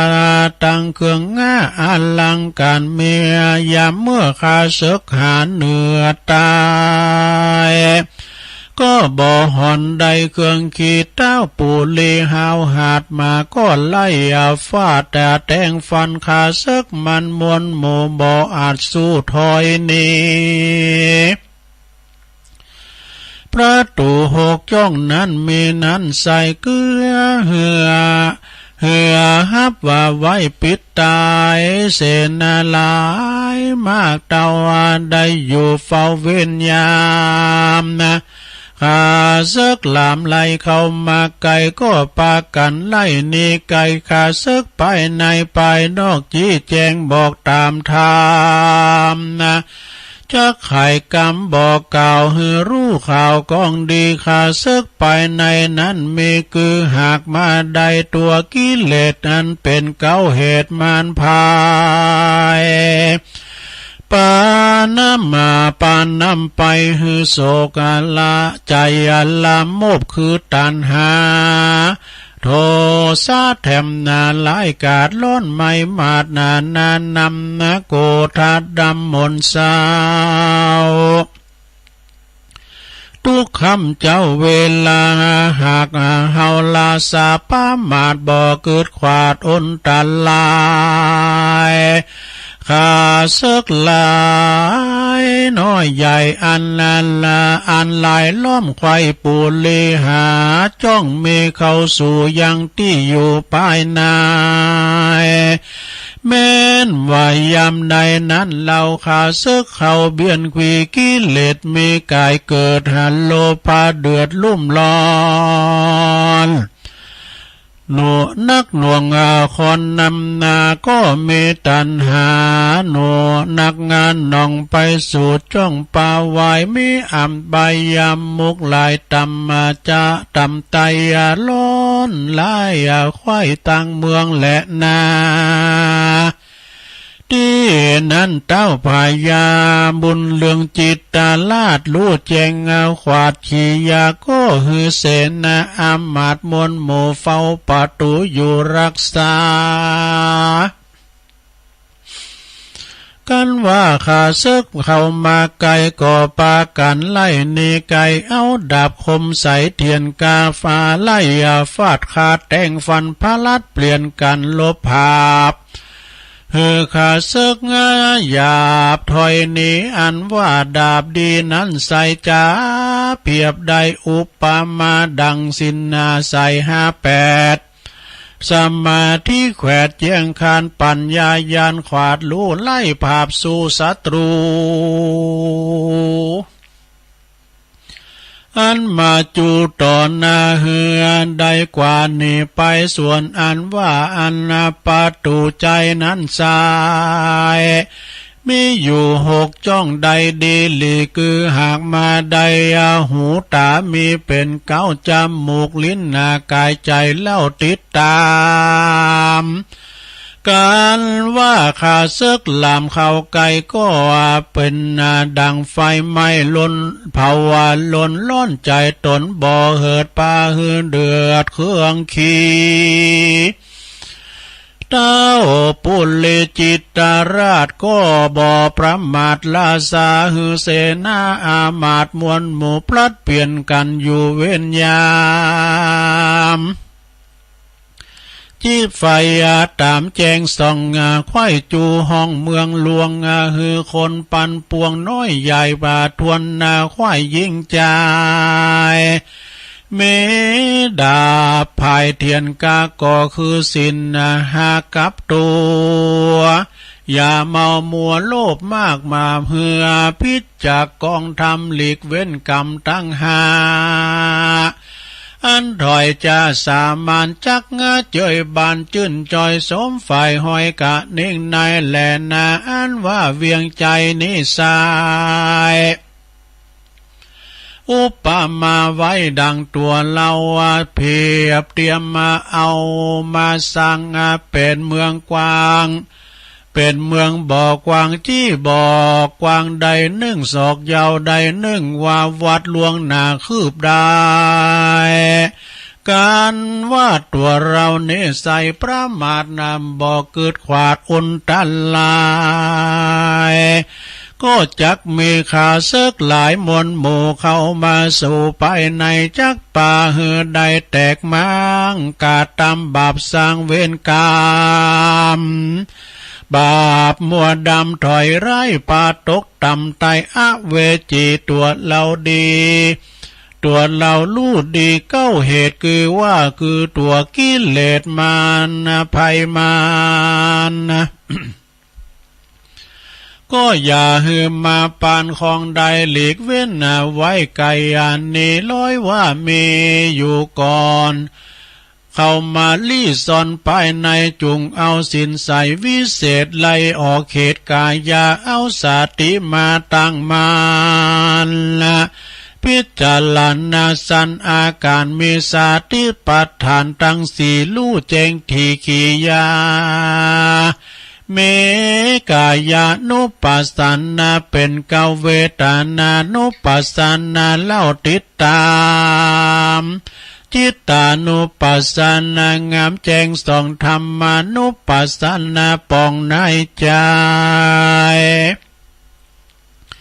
เอาสัมมาติไข่ตั้งไว้เพื่อหือใดเจยบานาจำเลินชันตั้งสี่หือแมนที่กองดีลบหลีกหนีกิเลสหือใดพ้นจากเขตอาบายนั่นแหละนาแถมประการหนึ่งสายเป็นข้าศึกแต่ไทยมานานงาก็คือมีกับสงสารโลกลาสัตว์ทวนนาโลกีบ่อาจเนเว้นนาหลีกเว้นลบจากเส้นลบหลีกเส้นมันไปเป็นข้าศึกไปในอาจกามาไล่คาเขคาสัตว์นาหลายหลากตายลาพรากลาเนพระมุนเนเป็นเจ้าโตนเป็นเก้าศาสดาได้เตสานาโอวาทเป็นบทบาทกาถาว่าอิตังทุกขังอาลิยสัจจังจติปิทุกขาจลาปิตุขาพยาติปิทุกขามาลันนำปิทุกขันติดังนี้ใครกำเก่าจียนี้นาหากเป็นภาษาพระพุทธเจ้าเหล่านี้เป็นตายแปรเป็นกรรมไทยนั่นโสก็ว่าจุงเกิดหันโทษสงสารเมพระมารหลายแหล่เป็นทุกแผ่บ่อเหือทุกย้อนเกิดทุกย้อนชาติเกิดเป็นคนทุกเผ่าวันล้นกดแขวดเม108ประการทุกมาพลานหลายแหล่เท่าวายำเท่าแก่จาลาทุกขเวทนาบ่ขาดมีพยาต่อจนทุกงาตาลนลำบากยำจักพรากตายไปเยสันใดนั้นสายจักเว้นใดแต่ดีลิจุงปฏิบัติดีบ่ขาดบ่ประมาทวางตามชื่อว่าอริยสัจธรรมคุณใหญ่ไปด้วยไตปฏิบัติตามจักสมความงามฝ่ายห้อยได้จื่นจ้อยเจยบานทุกสงสารโลกไตจัดนับไว้ทวนที่มีท่าสี่รอบการมีท่าสี่รวมกันเรียกว่าปัญจขันธ์ตั้งห้าแห่งคนโลแห่งคนทั่วหน้ายิ่งใจมีรูปกายตั้งอยู่เวทนาสู่อารมณ์สัญญาณสม จำแจงสังขารแต่งปามาไปมาวิญญาณตาวิญญาณตาติดนาต่อได้เกิดก่อเป็นไม้ทุกงาต่างหลายตัวนาเกิดจากขันต่างหาแต่ดีเลกันบ่มีขันหาทุกงาก่อพรากนามาหายนี่หายทุกต่างหลายนิสัยก่อกลับมาโลกไตนานมาเป็นธรรมดาแก่โลกมีทุกสุขโศกสูญการลู่แผ่ปันความเงี่ยงบ่มันเตี้ยงเปปางเป็นทุกขังบ่เหิดย้อนว่าชาติเกิดปามาเหตุนั้นนาพระพุทธเจ้าตนเป็นปิ่นกาวติโลกาเตสนากาวทอยสอนคนใหญ่น้อยยิงใจกันเองหมายจำแจงลู่จังลู่ยังแห่งสังขารทุกป่าปานหลายแหล่มีเกิดแก่เจ็บตายคนต่างหลายใหญ่น้อยย่อมตายเสียงควายตัวตนจุมบางคนนั้นเหล่าย้ำเมื่อเจ้ายังหันหน้าตึงยำละก็มาตายเป็นผีพ้องก็อยู่ดีจื่นจอยอยู่กับลูกน้อยเมียแปลงเถิงย้ำแหลงค่ำละก็มาตายความหน้าวำวายพ้องก็มีพายาทหลายเมื่อยใครมาไปยาเหนือไตก็บ่หายก่อนเลยตายมวยมอดพ้องก็แอวสอดป่าพ้องก็ไปแอวสอดไปกาก็มีโจรพกขามเมื่อมอนพ้องก็เข้าดงดอนสอดป่าสัตว์ไล่หานล่าคบตาย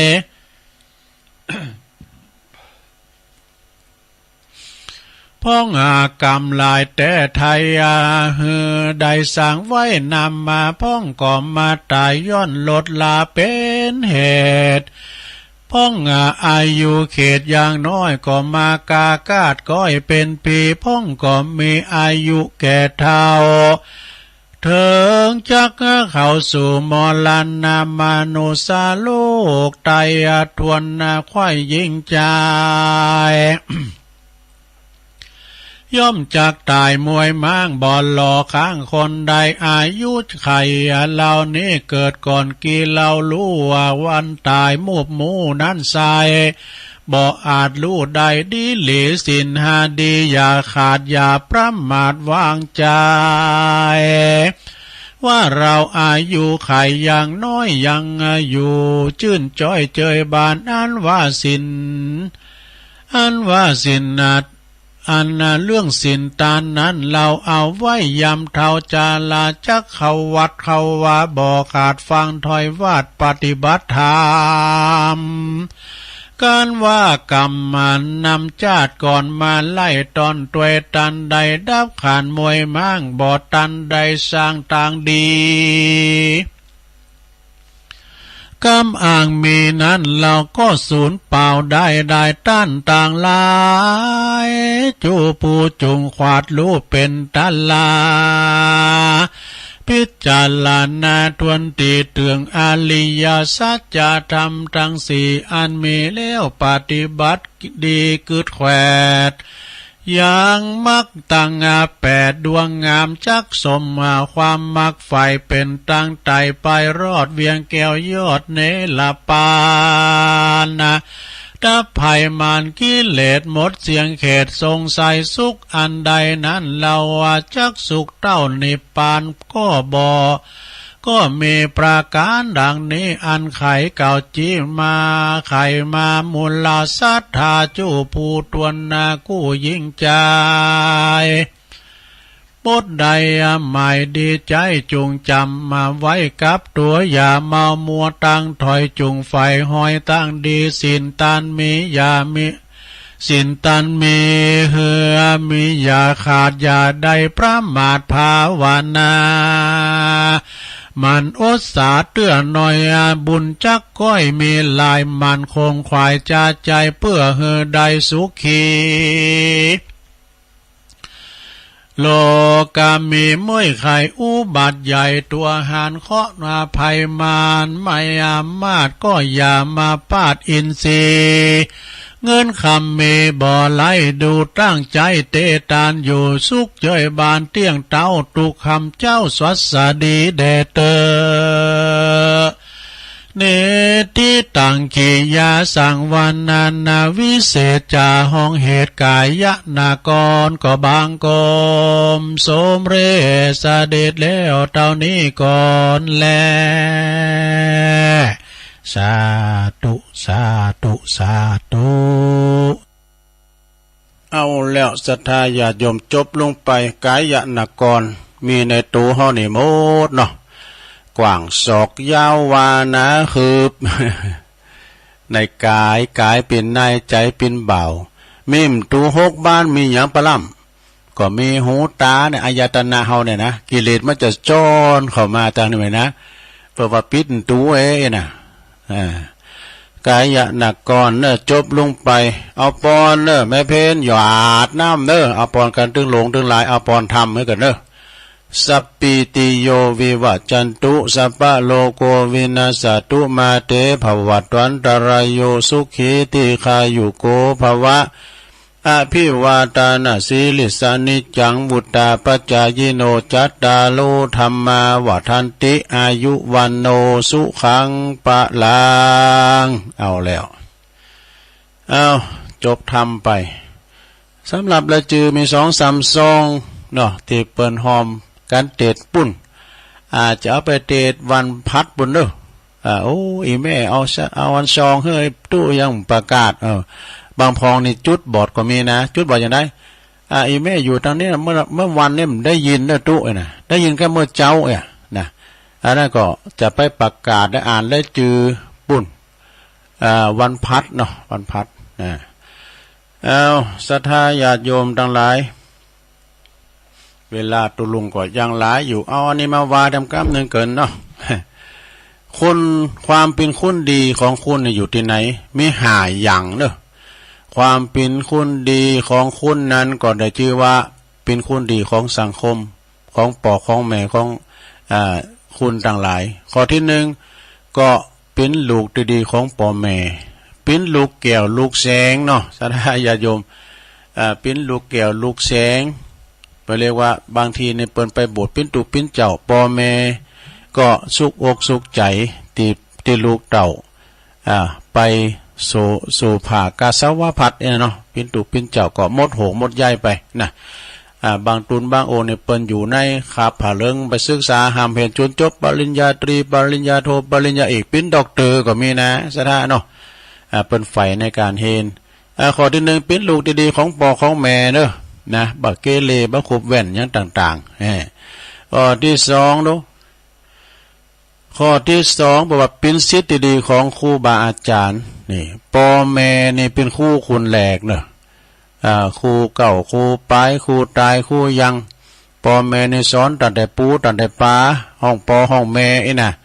ครูที่สองก็คือครูที่เป็นสอนห้องเฮนกอไก่ขอไข่อันนี้เป็นครูประสิทธิ์ประสาทวิชาความรู้เฮาเนี่ย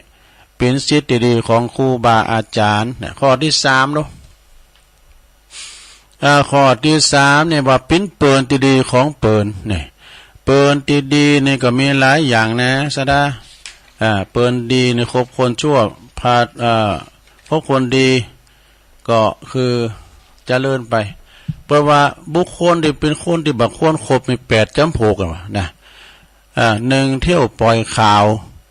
2เฝ้าจับผิด3คิดทำลาย4ใจอคติ5ตำหนิผู้อื่น6จุดยืนไม่มี7อิจฉาริษยา8วาจากรอกกลิ้งอันนี้8 จำพวกเนี่ยเป็นเปิ่นที่น่าครบนะเปิ่นดีๆนะก่อนแนะนำนะจี้คุ้มทรัพย์ขอคือมาความว่าตักเตือนเปิ่นอยู่อันเป็นคนดีข้อที่4เนาะเป็นพลเมืองดีของชาตินี่จำเดิมเปิ่นก็ไปจกเบอร์จกยังใดแดงก็เป็นทหารรับใจจาดอีกกันเนาะเป็นคนดีของประเทศชาติเป็นพลเมืองดี เป็นของชาติข้อที่5สุดท้ายเป็นศาสนิกชนของศาสนาที่ดีอย่างเฮาเจ้าปุถเนี่ยเนาะก็เป็นคุณที่ดีเข้าวัดเข้าว่าอาบน้ำฟังธรรมไม่ลงเนาะอันนี้ก็เป็นคุณดีของศาสนาของสังคมนะก็เปิ้นมีการมีงานวัดว่าอารามก็ดีเฮิรนซบเฮิรนปอยก็ดีไปจุยเปิ้นเรียกว่าวัยวัจจะไม่ตั้งแต่การแย่งานกลางเต้นก็เอาเก้าอี้มาก็นี่ก็เป็นการเรียกว่าจุยขนขวายขนขวายจุยเกินอันนี้ก็คือความเป็นคนดีของคนของสังคมเนาะกรรมหนึ่งอันนี้เป็นว่าชีวิตติมีกาต้องสร้างการนิยมให้แก่ตนโดยมี4 ข้อได้เด้อ4 ข้อมี1มีความจิตใจอบอ้อมอารีเมตตาเสียสละอีเป็นต้นนะใจอบอ้อมอารีมีตาเสียสละแล้วก็2วจีมีวจีไพเราะคือมนจ้าหวานนะปิยวาจาแต่คุณงามความดีบ้านเอกใสนี่นะมนจ้าหวานปิยวาจาวจีไพเราะ3สงเคราะห์ชุมชนอัตตจริยาก็ช่วยเหลือสังคมต่างๆนี่นะข้อที่4สุดท้ายวางตนให้เสมอสมานตตาคือวางตนวางโตหือสม่ำเสมอบ่ได้เอาลัดเอาเปรียบของสังคมอยู่เมืองใดอยู่บ้านใดก็เอาไฟบ้านนั้นนี่นะเนาะอันอยู่ดีเป็นคนดีของสังคมต่อไปแต่เจ้าตุลุงก็ลืมประกาศไปนะสดาญาโยมอาจารย์ไปก็ส่งไลน์มานี่นะอันนี้ปุ่นเวียงป่าเป่าปุ่นนะจะได้ยินบ่ได้ยินบ่ฮู้นะวันเสาร์นั้นตุลุงก็ไม่ได้จัดรายการกิจกรรมเนาะประกาศป้าเนาะแต่เพิ่นได้ยินก็คือโครงการของธรรมสัญจรประจำปี2566เพิ่นก็บอกว่าพร้อมกับเพิ่นจะตักบาตรข้าวสารอาหารแห้งโดยเปิดเป็นผู้ที่เอาหือเปิ้นผู้ด้อยโอกาสผู้ด้อยโอกาสก็เนี่ยเปิ้นติดต่างติดเต้งก็นี่หรือว่าเด็กยากจนเด็กยากจนก็นี่นะก็จะเริ่มตั้งแต่เวลา 13.15 น.คือหมายความว่าบ่ายโมงถึงบ่าย3 โมงเนี่ยก็จะมีเตจมีกิจกรรมว่ามีการตักบาตรข้าวสารอาหารแห้งนี่กะนะในวันที่10 กรกฎาคมนี่ก็ผู้บันฮือเนี่ยกันเนาะวันที่10นี่ก็เพิ่นจะมีการที่วัดโป่งเทวีเนี่ยโคงเกี่ยวอารามทั้ง3ที่วัดโป่งเทวีก็องค์เตก็เมตตาธรรมอาจารย์พระครูอภิวัฒนวิกรมนะวัดปากตั้งเจริญเนอะเปิดจะไปแสดงธรรมนะสถาก็ไปกันหลายๆเนอะเอา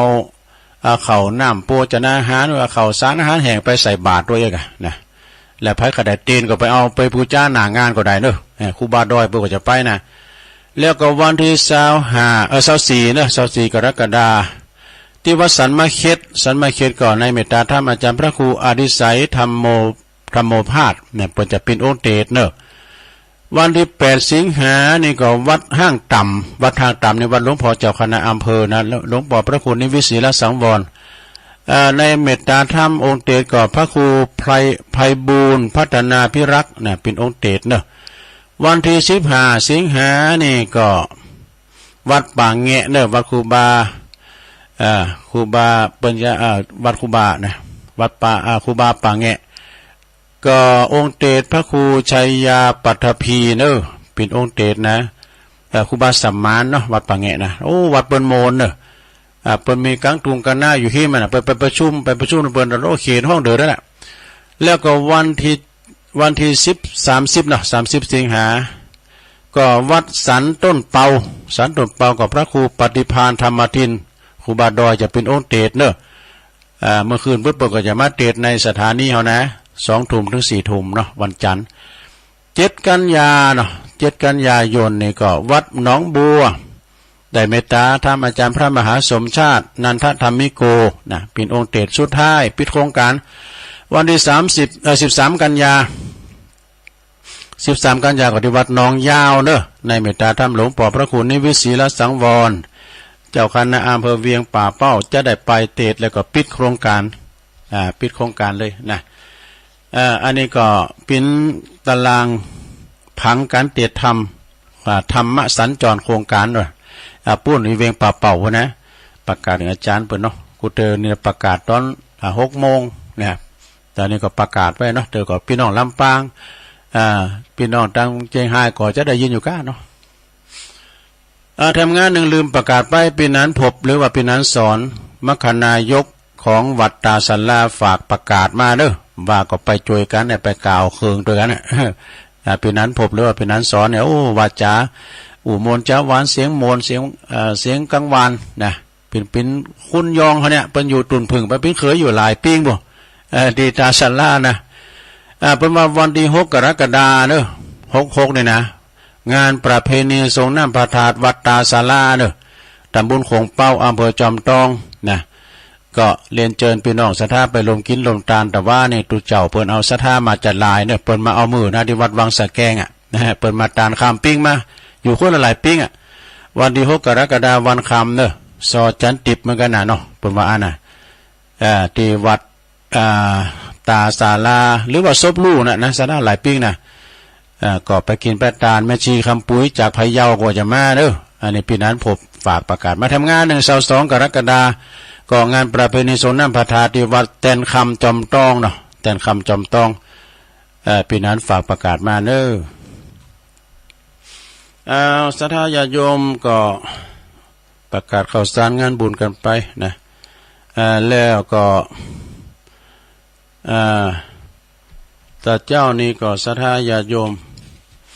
ได้โทรกันเข้ามาก็หลวงพ่อกฤษนะพุทธอุทยานปางโม่หลวงพ่อก็ฟังกุตุนกุองค์เปิดก็โทรมากุตุนกุองค์นะ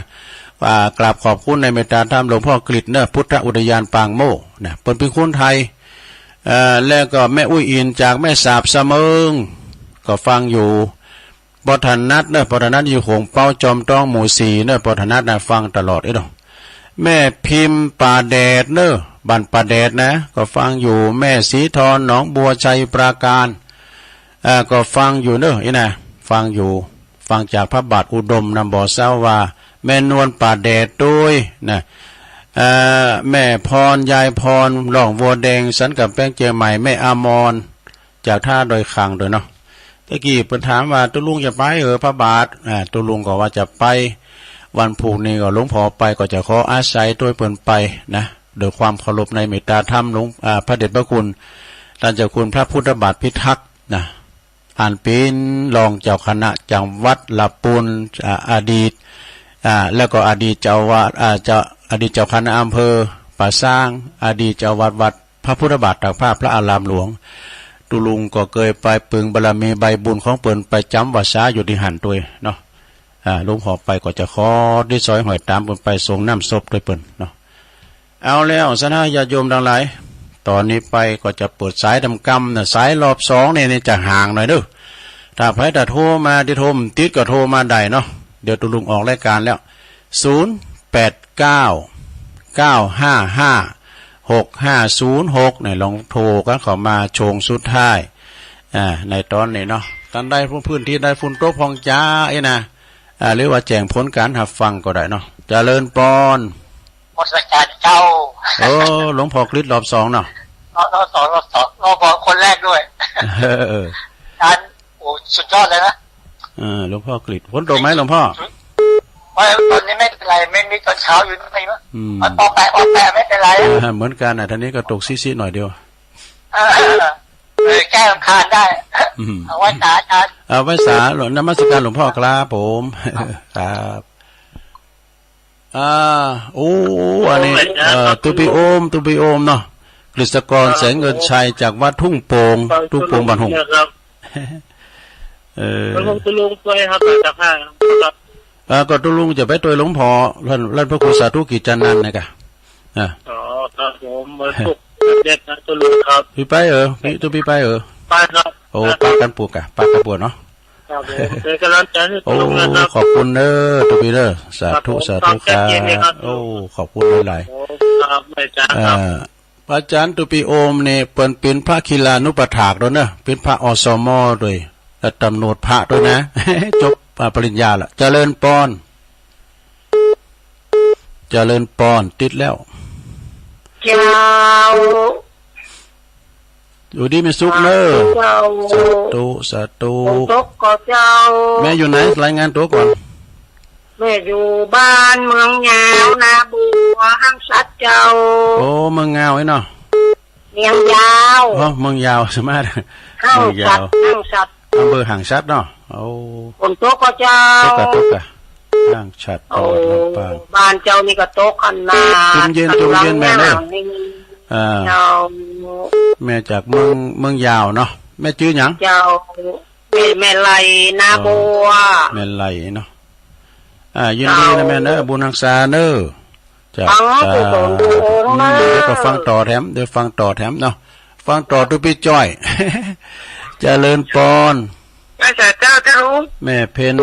แม่เพนสาวที่โอ้เดี๋ยวเจ้าตอนนี้มันจ้างมันตกเด้อจะรู้ตอนนี้มันตกหลายหน่อยจ้ะพอดีอยู่จ้าพี่การจ่ายไปลุงเด้อยินดีแม่เพนหลายๆเนอะเจ้าไว้สาธุคนสู้ชีวิตนะตัดจากโอ้ไวสาอาจารย์เน้นหลักไวสาครับครับผมกับไวสาครับหลวงลุงครับว่างศอกยาววาครับกายานครเด้อมันเป็นเมืองของเฮาเนี่ยมันดึงใจที่ไหนนะครับมันมีในตัวนี่มดกว้างก็แม่นยาวก็แม่นหนาก็แม่นประตู6จ่องแหะมันต้องมีเนี่ยหรอหูตาจมูกลิ้นกายใจได้กันมันมีในนี่มดมันดึงไปไหนแล้วมีในตัวเก่าเขานี่หมดนะครับเนาะอยู่ในตัวหมดครับผมครับแล้วไว้สารุนะครับขอบคุณพระอาจารย์เน้นหลักหนักๆเด้อครับสาธุวันพุธนี่เปิ้ลก็จะมาวันพุธเนอะสถานเนอะก็เวลาเดียวกันตื่นตุลูเนี่ยวันการเปิ้ลจะมารายการของเปิ้ลนะทำมาเพื่อชุมชนแม่อยู่ตั้งใดแม่ยังอยู่แม่เทียนเจ้าดอกยาอยู่อำเภอเป็นท่าจังหวัดลำปางเจ้าแม่เทียนเนี่ยเนาะเจ้าแม่เทียนเจ้าแม่เทียนอยู่น้องย่าวอ่ะยางเด้อพระตุลุงเด้อน้องย่างเนี่ยเนาะเจ้าดอกยาแล้วก็หมู่เด้อเจ้าอำเภอยังก่อนอำเภอเมท่าเจ้าอำเภอเมท่าเนอจังหวัดลำปางฟังขึ้นบุญยวาสนะเจ้าฟังขึ้นบุญยวาสเนาะแม่เนาะชัดเจนเลยเนาะเจ้าชัดเจนดีเจ้าขอบคุณแม่เทียนหลายๆเนอะเจ้าคนโต๊ะกับเจ้าตุ๊กพอดีอยู่เจ้าตุ๊กพอดีอยู่จุ่มเย็นอันเดียวแม่ก็จุ่มขึ้นผ้าเจ้าโอ้ตุ๊กอยู่เนาะยินดีด้วยสาธุแม่เทียนจากแม่ทะลำปางฟังจากบุญยาวาสเจริญปอนข้าพเจ้าตุลุงแม่เลี้ยวอ่ะแม่โบคำเนาะเจ้าพระเจ้า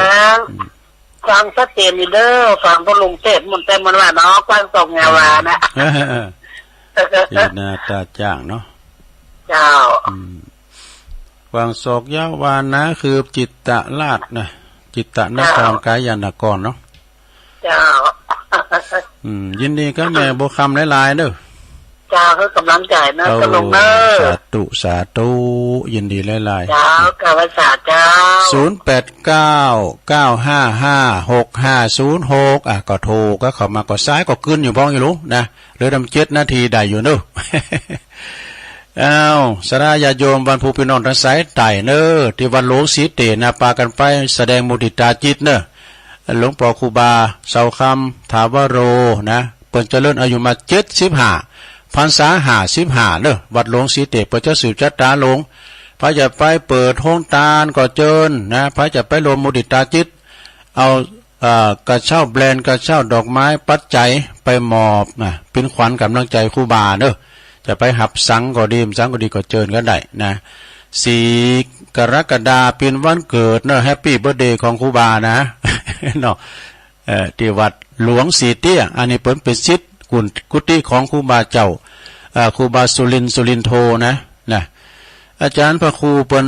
สวดมนต์เก่งแล้วก็เป็นพระเถราจารย์เวลาเป็นสวดมนต์ตันก็เปิดจะเป็นนางอธิษฐานจิตนะ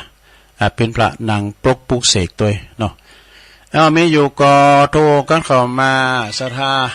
เจริญปอนเจริญไม่หลวงอ่ะเจ้าโอ้ต้นได้ไหมแม่แดงโทรจังไม่เจ็บเจ้าโอ้แม่แดงจากแม่แจ่มมาแม่แจ่มนี่ก็วันนั้นตุลุมได้ไปสักกันอ่ะที่วัดที่วัดอันวัดเหล่าปัตตานน่ะเสียดายมันกันนะพอดีก็หลวงพ่อว่าคือไปช่วยงานตุปินหนึ่งที่วัดกูงูลืนเนี่ยกะเป็นประเพณีเปิ้นมันจับกันวัน2 วันเหมือนกันนะเจ้าอยู่บ้านน่ะฟังเพิ่นถ่ายทอดหรอกเพิ่นถ่ายทอดด้วยแล้วเนาะเจ้าพอก่อนไปมันก้ำปล่อยเตือนหน้าก่อนเนาะเจ้าเป็นกำลังใจขอบคุณแม่แดงหลายๆเด้อเจ้าความจริงในปีนอกแม่แจ่มเพิ่นฟังกันหลายนะเปิ้นโทมได้นะเจริญปอนมาสแกนเจ้าผู้ลุงอันนี้แม่หยังก่อแม่ทองน่ะโอ้แม่ทองก็มึนละแกเนี่ยนะแม่ทองบ้านหยังก่อสันปะแดงเจ้าแม่ทองบ่ได้ฟังตู้ลุงจ้ามือตู้ลุงก็หายไปที่ไหนบอกกับหมูจ้ะตู้ลุงก็ออกแล้วกะ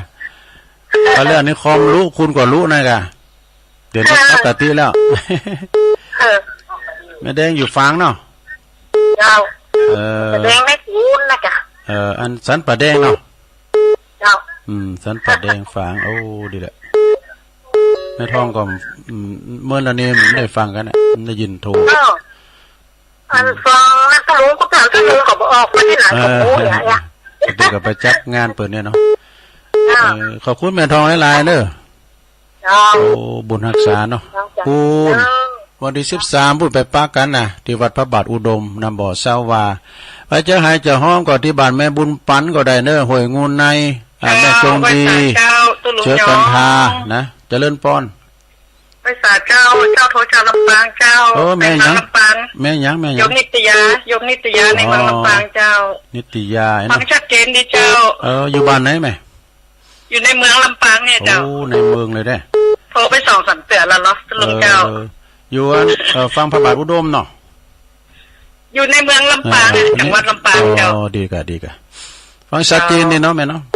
เจ้าฟังจากบุญญาบาทเจ้าฟังแบบประจำนะเจ้าโอ้ขอบคุณหลายๆเลยบุญรักษาเด้อโยมเด้อโยมนิตยาเจ้าสาธุเจ้าไปสาเจ้าฟังกูตุนกูองก็ฟังกันไปเนาะผู้ก็ฟังพระอาจารย์เน้นหลักครับเด้อเข้ามาใหม่0899556506นะมืดมาทำแล้วเนอะตอนนี้นะเมื่อคืนก็โตดีโตงามเนอะฝุ่นเป็นเจ้าเป็นนาย017เจริญปอนว่าจ๋าครับท่านพอลามเชียนมาแล้วเข้าพันตุลามันมาประเดี๋ยวมันนั่งฟังกันท่านเนี่ยดีกะพอลามเชียนเพราะว่าเรื่องความทำอย่างแม่อันนี้ทำอันนี้กับจิตกายนกรเนี่ยเอาให้หน่อยละเอาหน่อยเอาเรื่องบุญเรื่องบุญหน่อยแล้วเอาพอลามลงบุญเอาให้หน่อยดีแล้วก็ฟังก่อนตายมันเป็นเรื่องก็ไหนไม่ฟังมันมีการอุ้มเดี๋ยวเนี่ยพี่ยังเนาะพอลามลงบุญโต๊ะกับเจ้าโต๊ะนะเดี๋ยวนี้ก็มืดมาแล้วนะเอาอยู่จ้ามคืนเบื่อเดียโอ้ขอบคุณพอลามเชียนหลายเนอะวันหน้าวันตาเนาะอันตักบาทข่าวสารเนี่ยคันงานข่าวกำก็คิดว่าจะดีละบุญข่าวกำออมกำเอาพอลามเชียนเนี่ยเปิ้นเยนาตุลุงเนอะเปิ้นเยนาตุลุงนะไปไทยไปเอาเข่าไปตื่นพอลามเชียนเนี่ยหมดใจละเปิ้นไปเสียวเดียวกันถึงตุลุงเนี่ยเขาพอเพื่อกับว่าปัญญาสีเถ่าไว้นะตุลุงมาแย่งหัวตุเก่าที่อันแวนเนี่ยปูดไปเพื่อว่าตุลุงซ้ำเถ่าแล้วเปิ้นแบบอันนี้อูลินกันได้เนี่ยพอลามเชนเนี่ยเปิ้นเกยกันน้องโบนะพอลามน้องโบนะเนาะเอาแล้วสถาตุลุงบริหารเวลาครบ2 ชั่วโมงพอดีนะตุลุงก็จะนำรายการจากลาไปก่อนอื่นนั่นก็ทวนสายก่อนหลวงพ่อกฤษรอบ2นะตุปีโอมนะตุปีโอมวัดทุ่งโป่งตำบลเหล่ายาวเนอะอันนี้ก็จิตอาสาเหมือนกันนะจะไปช่วยงานวัดเหล่ายอดไต่นะตัวไปยืนเนอะตัวไปยืนกับตัวร้านของแม่บุญใส่คำบุญนะ แล้วก็แม่เมืองนะแม่เมืองแม่เมืองยางเนาะเมืองยาวเนาะจากห้างฉัดจังหวัดลำปางไม่ไรไม่ไรอยู่ในเมืองนะแม่ไรก็ฟังอยู่แล้วก็แม่เพนขาวเตี้ยนะเจ้าภาพสามเณรเอาลักปัญโยนันอันนี้เพิ่งก็มาสรุปธรรมเหิมกำนะแม่เทียนหนองยางแม่ทะลำปางนะแล้วก็แม่บัวคำจีนาบ้านตาจ้างแม่แดงจากบ้านแม่แจ่มบุญนะแม่แดงนี่อยู่แม่แจ่มบุญนะอำเภอแม่แจ่มบุญแม่ทองสันป่าแดงฝางนี่แม่คุณโยมนิตยาในเมืองลำปางฟังกุตุนกุองสุดท้ายปอลามเซียนปอลามเซียนเนี่ยอยู่หนองโบปอลามหนองโบนะขอบคุณกูเสียงกูสายได้19 สายก็พอดีเนาะวันนี้ตุลุงก็บริหารเวลาอุจาปาใส่ปลายพิษถูกอย่างได้ขอสุมาอาภัยกับศรัทธาญาติโยมด้วยโดยได้บ่มีเจตนาอันใดนะแล้วก็ขอให้พ่อแม่พี่น้องศรัทธาอยู่ดีมีสุขกันอายุมั่นขวัญยืนขอให้มีโชคมีใจมีความสุขกายสบายใจปุ่นจากภัยกายจากเวรเจริญไปโดยจตุรพิและพรชัยอันมีอายุวันนะสุขภาละเหมือนกันจุผู้คนนั่นจงจะมีสัพพิติโยวิวัจจันตุสัพพะโลโกวินาศตุมาเตภวัตวันตรายโยสุขีติคายุโกภวะอภิวาทานาสีลิสานิจังวุตตาปจายโนจัตตารุธรรมาวัตันติอายุวันโนสุขังปะลัง